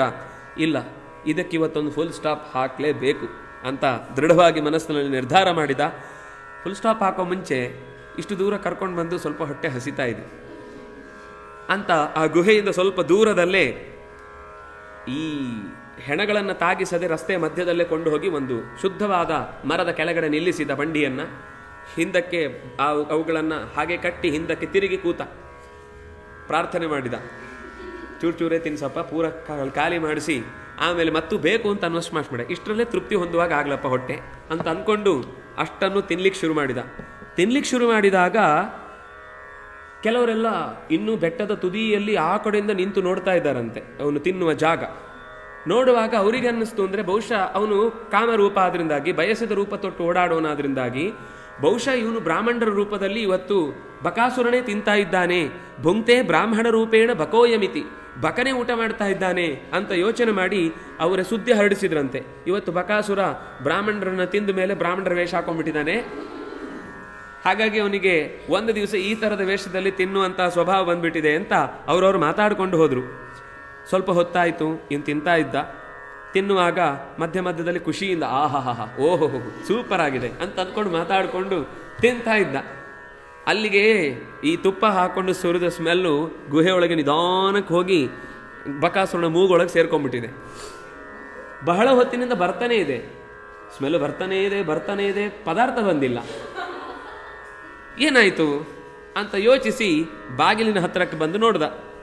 ಮಹಾಕಾಯೋ ಮಹಾವೇಗೋ ದಾರಯನ್ನಿವ ಮೇದಿನೀಂ ಲೋಹಿತಾಕ್ಷ ಕರಾಳಶ್ಚ ಲೋಹಿತ ಶ್ಮಶ್ರಮೂರ್ಧಜ. ಎಲ್ಲ ಕೂದಲಿನ ಭಾಗ ಕೆಂಪಾಗಿ ನೆತ್ತರನ್ನು ತಿಂದಾಗ ಎಲ್ಲ ಅಂಟಿಕೊಂಡದ್ದು ಹಾಗೆ ಇರುವಂತೆ ತಲೆ ಜುಟ್ಟುಗಳನ್ನೆಲ್ಲ ಆಕಾಶಕ್ಕೆ ಏರಿಸಿಕೊಂಡು ದೊಡ್ಡ ಕಣ್ಣುಗಳುಳ್ಳವನಾಗಿ ದೊಡ್ಡ ಶರೀರದಿಂದ ಅತ್ಯಂತ ವೇಗದಿಂದ ಭೂಮಿಯನ್ನೇ ಭೇದಿಸುವಂತೆ ಓಡಿಕೊಂಡು ಬಂದ. ಹಲ್ಲು ಕಟಕಟ ಅಂತ ಕಡಿತಾ ಇದ್ರೆ ಮರವನ್ನು ಸೀಳಿದ ಹಾಗೆ ಶಬ್ದ ಬರ್ತಿತ್ತಂತೆ. ಅವನು ಸಿಟ್ಟು ಕಟಕಟ ಅಂತ ಹಲ್ಲು ಕಡ್ಕೊಂಡು ಬಂದವನು ಇವನು ತಿರುಗ್ಲೂ ಇಲ್ಲ, ಅವನು ಬೊಬ್ಬೆ ಹಾಕ್ತಾ ಬರ್ತಾ ಇದ್ದಾನೆ. ನನಗೆ ಇಟ್ಟ ಆಹಾರವನ್ನು ಯಾರದು ತಿಂತಾ ಇರೋದು, ನನ್ನ ಬಗ್ಗೆ ಭಯ ಇಲ್ವ ನಿನಗೆ ಅಂತ ಬೊಬ್ಬೆ ಹಾಕ್ತಾ ಬರ್ತಾ ಇದ್ದಾನೆ. ಇವನು ಆ ಕಡೆ ನೋಡ್ಲೂ ಇಲ್ಲ, ಕಸ.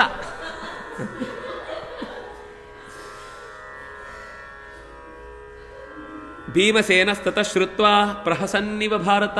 ಪ್ರತಿಯೊಂದು ತುತ್ತನ್ನು ಎಂಜಾಯ್ ಮಾಡ್ತಾ ಇದ್ದಾನೆ. ಆಹಾ, ಎಂಜಾಯ್ ಮಾಡ್ತಾ ರಾಕ್ಷಸಂ ತಮ್ ಅನಾದೃತ್ಯ ಭುಂಕ್ತ ಏವ ಪರಾಂಕ.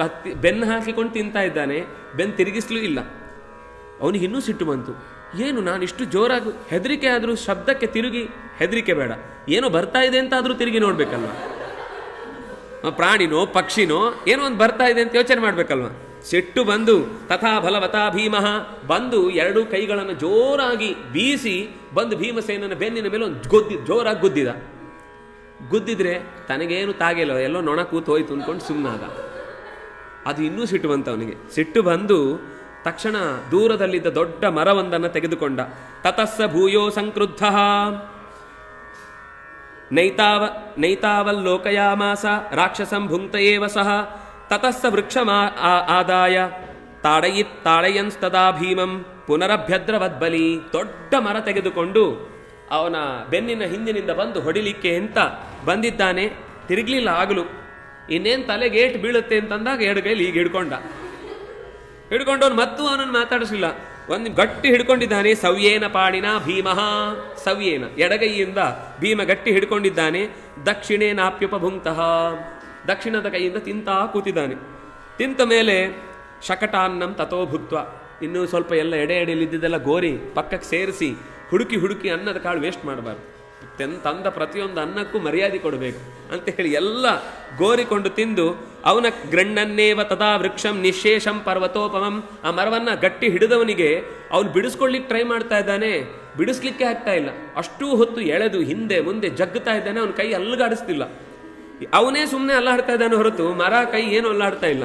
ಆ ಸ್ಥಿತಿಯಲ್ಲಿ ಇದ್ದವನನ್ನ ಸ್ವಲ್ಪ ಹೊತ್ತಾದ್ಮೇಲೆ ಭೀಮಸೇನೋ ಹಸನ್ನೇವ ಭುಕ್ತ್ವಾ ತ್ಯಕ್ತ್ವಾ ಚರಾಕ್ಷಸಂ, ಒಂದ್ಸರ್ತಿ ಜೋರಾಗಿ ಹಿಂದಕ್ಕೆ ತಳ್ಳಿಬಿಟ್ಟ. ಅವನು ಹೋಗಿ ಅದು ಒಂದು ಫರ್ಲಾಂಗ್ ದೂರಕ್ಕೆ ಹೋಗಿ ಬಿದ್ದು ಅವನನ್ನು ಎದ್ದು ಬರುವಷ್ಟರಲ್ಲಿ 1 ನಿಮಿಷ ಅಂತ ತಡೆದ. ಅವನು ಇನ್ನು ಬರುವಷ್ಟರಲ್ಲಿ ಆ 5-6 ಗಡಿಗೆಯಲ್ಲಿ ತುಪ್ಪ ಮೊಸರು ಎಲ್ಲ ಹಾಗೆ ಉಳಿದಿತ್ತು. ಅದನ್ನು ತೆಗೆದು ಅವನ ಮುಂದೆನೇ ಮತ್ತೆ ಜೋರಾಗಿ ತೇಗಿಕೊಂಡು ಕುಡ್ದ. ಪೀತ್ವಾ ದದಿ ಘಟಾನ್ ಪೂರ್ಣಾನ್ ಘೃತ ಕುಂಭ ಶತಂ 100 ಸ್ವಲ್ಪ ಅಲ್ಲ 100 ಮಡಿಕೆಗಳಲ್ಲಿದ್ದ ಅಷ್ಟನ್ನು ತೆಗೆದು ಕುಡ್ದ. ವಾರ್ಯುಪಸ್ಪೃಶ್ಯ, ಆಮೇಲೆ ಕೈ ತೊಳ್ಕೊಂಡ ಚೆನ್ನಾಗಿ.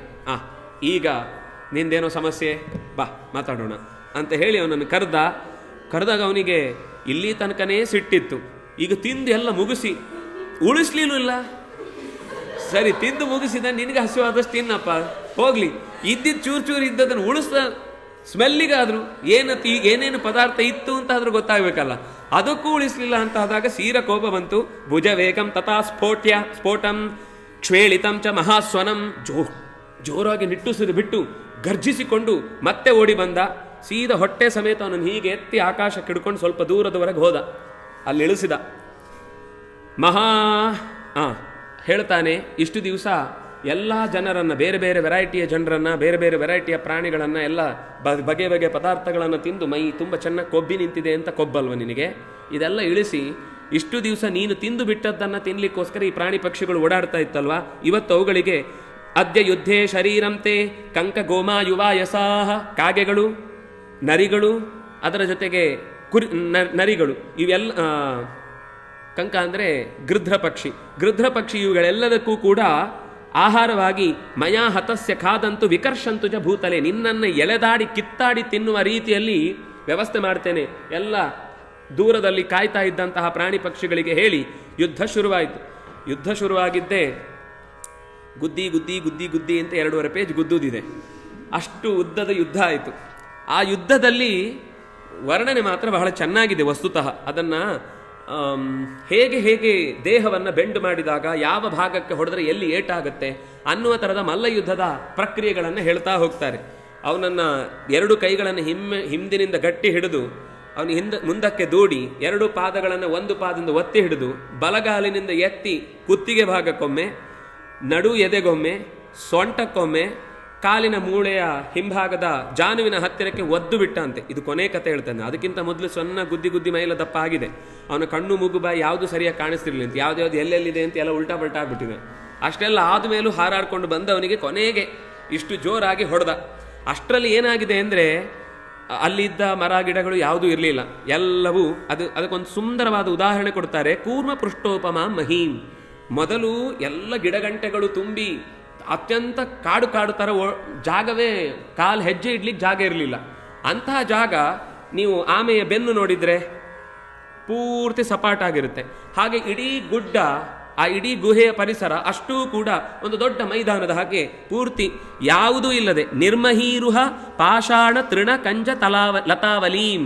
ಅಲ್ಲಿ ಒಂದೇ ಒಂದು ಬಂಡೆ ಇರಲಿಲ್ಲ, ಕಲ್ಲು ಗುಂಡು ಇರಲಿಲ್ಲ, ಹುಲ್ಲು ಇರಲಿಲ್ಲ, ಪೊದೆಗಳಿರಲಿಲ್ಲ, ಮರಗಳಿರಲಿಲ್ಲ, ಇನ್ನು ಬಳ್ಳಿಗಳೆಲ್ಲಿರ್ತವೆ, ಯಾವುದೂ ಇರಲಿಲ್ಲ. ಎಲ್ಲ ಗುಡಿಸಿ ಸಪಾಟ ಮಾಡಿಟ್ಟು ಏನೋ ಮಾಳೆ ಕಾರ್ಯಕ್ರಮಕ್ಕೆ ಪೆಂಡಾಲ್ ಹಾಕ್ಲಿಕ್ಕೆ ರೆಡಿ ಮಾಡಿಟ್ಟು ಹಂಗಿತ್ತು. ಏನು ಅವನದೇ ಶ್ರಾದ್ದ.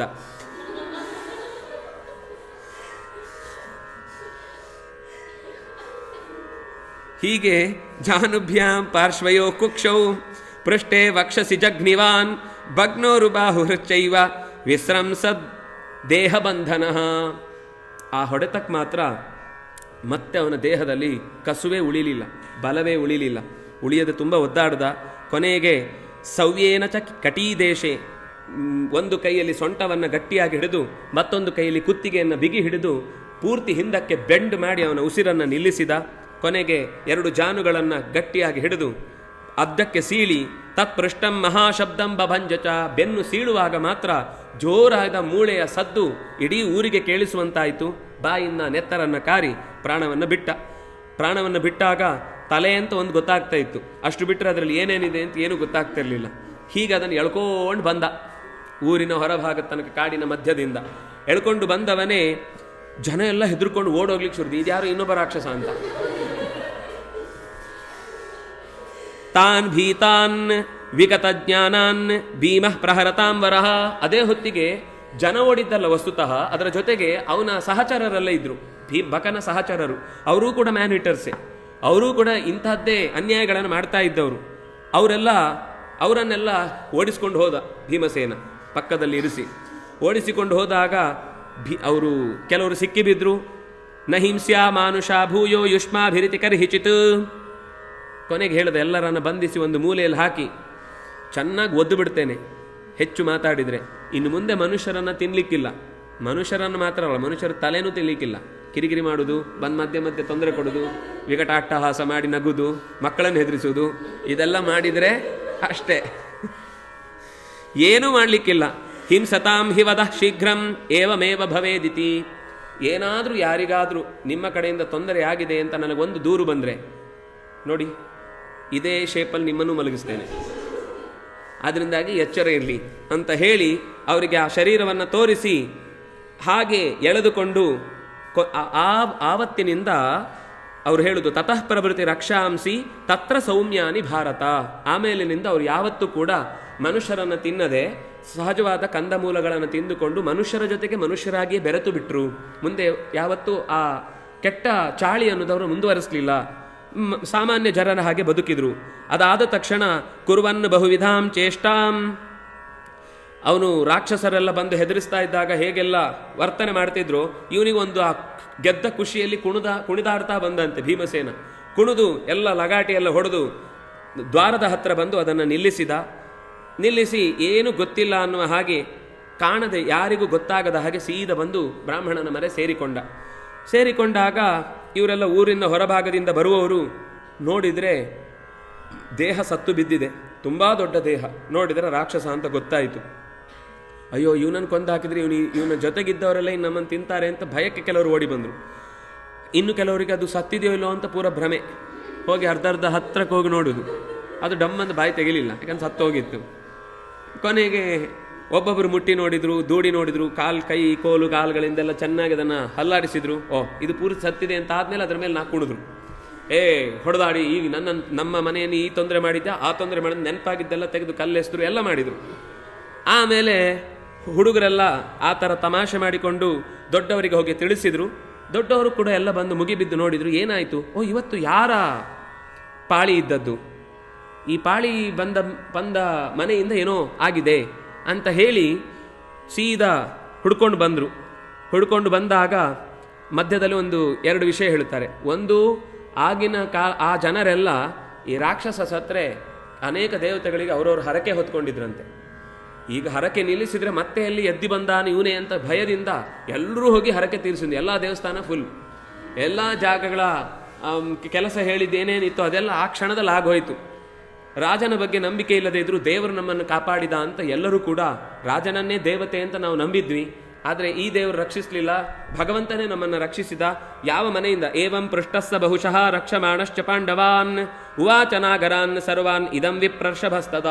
ಕೊನೆಗೆ ಅವರ ಮನೆಗೆ ಅಂತ ಬಂದಾಗ ಎಲ್ಲರೂ ಬಂದು ಕೇಳಿದ್ರು, ಯಾರನ್ನು ಕಳಿಸಿದ್ರಿ, ಏನಾಯಿತು ಅಂತ ಕೇಳಿದಾಗ ಅವರು ಹೇಳ್ತಾರೆ, ನಮ್ಮ ಮನೆಯಲ್ಲಿ ಎಲ್ಲ ದುಃಖ ಪಡ್ತಾ ನಾವು ಅಳ್ತಾ ಇರಬೇಕಾದ್ರೆ ಒಬ್ಬ ಬ್ರಾಹ್ಮಣ ಬಂದಿದ್ದ, ಈ ಮನೆಗೆ ಸಂಬಂಧಪಟ್ಟವನಾದ್ರಿಂದಾಗಿ ನಮ್ಮನ್ನು ಬಂದು ಕೇಳಿದ ಏನು ಸಮಸ್ಯೆ ಅಂತ. ಆಗ ಮಂತ್ರ ಬಲದಿಂದ ರಾಕ್ಷಸನನ್ನು ನಾನು ಕೊಲ್ತೇನೆ ಅಂತ ಅವರು ಹೇಳಿ ಹೋಗಿ ಈಗ ಸಮಸ್ಯೆ ಪರಿಹಾರ ಆಗಿ ಈಗ ನಮ್ಮನ್ನು ರಕ್ಷಿಸಿದವರು ಇದೇ ಮನೆತನದ ಬ್ರಾಹ್ಮಣರು ಅಂತ ಹೀಗೆ ತೋರಿಸಿದಾಗ ಊರಿನವರೆಲ್ಲ ಬಂದು ಅಯಂ ತ್ರಾತಾ ಹಿ ಖೇದಾನಾಂ ಪಿತೇವ ಪರಮಾರ್ಥತಃ ಅಸ್ಯ ಶುಶ್ರೂಷವ ಪಾದೌ ಪರಿಚರ್ಯ ಉಪಾಸ್ಮಹೇ. ನಮ್ಮನ್ನು ರಕ್ಷಿಸಿದ ತಂದೆ ನೀನು, ನಿಮಗೆ ಯಾವ ವಿಧವಾದ ಸೇವೆ ಬೇಕು ಹೇಳಿ, ಎಲ್ಲವನ್ನು ನಾವು ಮಾಡ್ತೇವೆ. ನಿಮಗೆ ಕಾಲಕ್ಕೆ ಬೇಕಾದ ಎಲ್ಲ ಅಗತ್ಯಗಳನ್ನು ಪೂರೈಸುವುದು ನಮ್ಮ ಕರ್ತವ್ಯ. ವೇತ್ರಕೀಯ ಗೃಹೇ ಸರ್ವೇ ಪರಿವಾರ್ಯ ವೃಕೋದರಂ. ಆ ಇಡೀ ಮನೆಯ ಪರಿಸರದಲ್ಲಿ ಊರಿನ ಜನ ಎಲ್ಲ ಸೇರಿ ಇನ್ನು ಮುಂದೆ ನಾವು ಬಂಡಿ ಅನ್ನವನ್ನು ಇವನಿಗೆ ತಂದು ಕೊಡೋಣ, ಇವನಿಗೆ ನಿಜವಾಗಿ ನಾವು ಕೊಡಬೇಕಾದದ್ದು ಕರ್ತವ್ಯ ಅಂತ ಹೇಳಿ ಊರವರು ತೀರ್ಮಾನ ಮಾಡಿದರು. ಅವತ್ತಿನಿಂದ ಭೀಮಸೇನನ ಊಟದ ಸಮಸ್ಯೆ ಪರಿಹಾರ ಆಯಿತು. ಹಾಗೆ ಅಧಿಕಾರಯುಕ್ತವಾಗಿ ಕ್ಷತ್ರಿಯ ನಡೆಸಬೇಕಾದ ಕರ್ತವ್ಯ ಮಾಡಿದಾಗ ಅದಕ್ಕೆ ಪ್ರತಿಫಲವು ಅಷ್ಟೇ ಸುಲಭವಾಗಿರುತ್ತೆ. ಮತ್ತು ಯಾವಾಗ ಒಂದು ದೇಶದ ರಾಜನೇ ತಪ್ಪು ದಾರಿಯಲ್ಲಿ ಇರ್ತಾನೋ ಅದರ ಕೆಟ್ಟ ಪರಿಣಾಮವನ್ನು ಇಡೀ ಊರಿನವರು ಉಣಬೇಕಾಗತ್ತೆ. ಅದನ್ನು ಸರಿಪಡಿಸಬೇಕಾದದ್ದು ಕ್ಷತ್ರಿಯನಾಗಿ ತನ್ನ ಧರ್ಮ ಅಂತ ಭೀಮಸೇನ ನಡೆಸಿಕೊಟ್ಟದ್ದು ಪಾಠವಾಗಿ ಉಳಿಯಿತು. ಹೀಗೆ ಪಾರ್ಥ, ಪೃಥೆಯ ಮಕ್ಕಳು ಪಾಂಡವರೆಲ್ಲರೂ ಅಲ್ಲೇ ಸ್ವಲ್ಪ ದಿವಸ ಇದ್ದು ಮುಂದೆ ಮತ್ತೆ ಒಬ್ಬ ಸುದ್ದಿ ಮೂಲಕ ಒಂದು ಕಡೆಗೆ ಹೋಗಬೇಕಾದ ಪ್ರಸಂಗ ಬರುತ್ತೆ. ಇಲ್ಲಿಂದ ಮುಂದೆ ಚೈತ್ರ ರಥ ಪರ್ವ ಅಂತ ಶುರುವಾಗುತ್ತೆ. ಗಂಧರ್ವರ ಭೇಟಿಯಾಗುತ್ತೆ. ಗಂಧರ್ವರ ಭೇಟಿಯಾದಾಗ ಅದೊಂದು ದೊಡ್ಡ ಯುದ್ಧ ಆಗುತ್ತೆ. ಆ ಯುದ್ಧದಲ್ಲಿ ಏನಾಯಿತು, ಯಾರು ಗೆದ್ದರು, ಯಾರು ಸೋತರು, ಏನು ಲಾಭ ಆಯಿತು, ಏನು ನಷ್ಟ ಆಯಿತು, ಮುಂದಿನ ಪರಿಣಾಮಕ್ಕೆ ಕಾರಣವಾದ ಘಟನೆಗಳು ಏನೇನು ನಡೆದವು, ಅವರಿಗೆ ಬಂದ ಸುದ್ದಿ ಯಾವುದು, ಆ ಸುದ್ದಿಯಲ್ಲಿ ಏನು ಲಾಭ ಆಯಿತು, ಏನೇನು ಸಿಕ್ಕಿತು, ಅದೊಂದು ತುಂಬ ಸುಂದರವಾದ ಮುಂದಿನ ಕಥೆ ಇದೆ. ಅದನ್ನು ಮುಂದಿನ ಸರ್ತಿ ಸೇರಿದಾಗ ನೋಡೋಣ ಅಂತ ಹೇಳ್ತಾ ನಮಸ್ಕಾರ.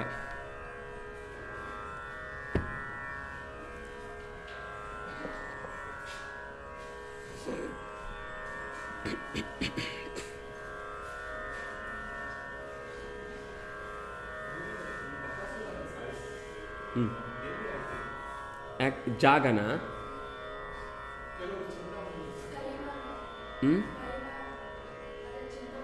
ಹತ್ರ ಅಂತ ಹೇಳ್ತಾರೆ, ನನಗೂ ಕರೆಕ್ಟ್ ಗೊತ್ತಿಲ್ಲ.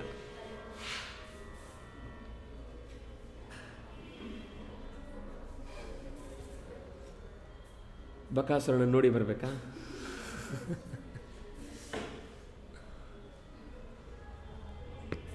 ಅವನು ವಸ್ತುತಃ ರಾಮಾಯಣದ ಕಾಲದವನು. ಅವನು ಮಹಾಭಾರತದಲ್ಲಿ ರಾಮಾಯಣದ ಕಾಲದವರು ಒಂದು ಮೈಂದ ವಿವಿಧರು ಬಿಟ್ಟರೆ ಇವನು ಬಕ. ಹಿಡಿಂಬನೂ ಎಲ್ಲ ಜೊತೆಗೆ ಇದ್ದವರು. ಅವರು ಎಲ್ಲ ಸೌತ್ ಆಫ್ರಿಕಾದವರು. ಯವನ, ಕಾಲಯವನ. ಹೌದು, ಇವತ್ತಿಗೂ ಮ್ಯಾನಿಟರ್ಸ್ ಅಲ್ಲಿಯೇ ಇರೋದು, ಅಲ್ಲಿಯ ಜನಾಂಗವೇ. ನರಭಕ್ಷಕರು. ಹೌದು, ಕ್ಷತ್ರಿಯರಲ್ವಾ? ಅಲ್ಲ, ರಾಕ್ಷಸನಿಗೆ ಕಳಿಸ್ಬೇಕಲ್ಲ ಅದನ್ನು. ರಾಕ್ಷಸ ಅದರಲ್ಲಿ ಕೇಳುವುದಿಲ್ಲ, ನೀವು ವೆಜ್ ನನಗೆ ನಾನ್ ವೆಜ್ ಕೊಡಿ.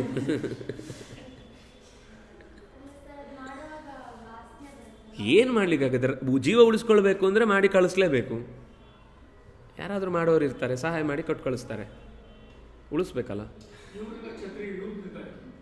ಕ್ಷತ್ರಿಯರಾಗಿ ಇವ್ರು ತಿಂತಾ ಇದ್ರು.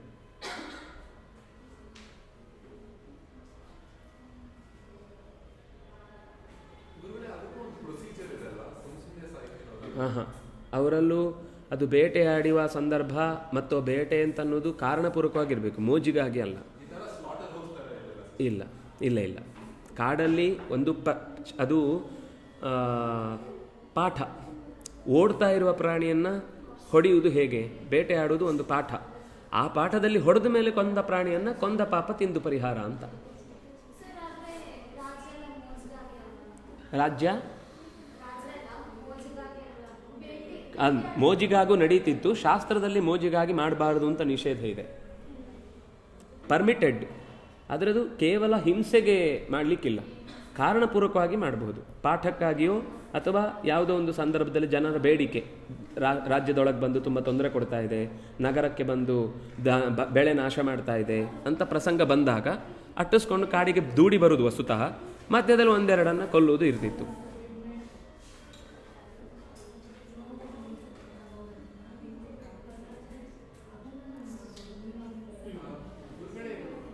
ಹಾಂ,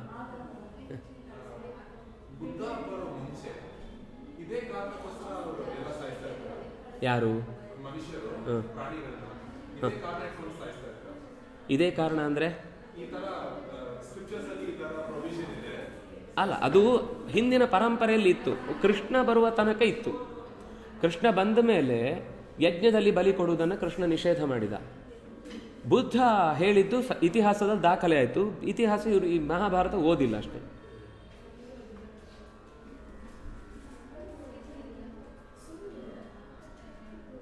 ಮುಗಿಸೋಣವಾ?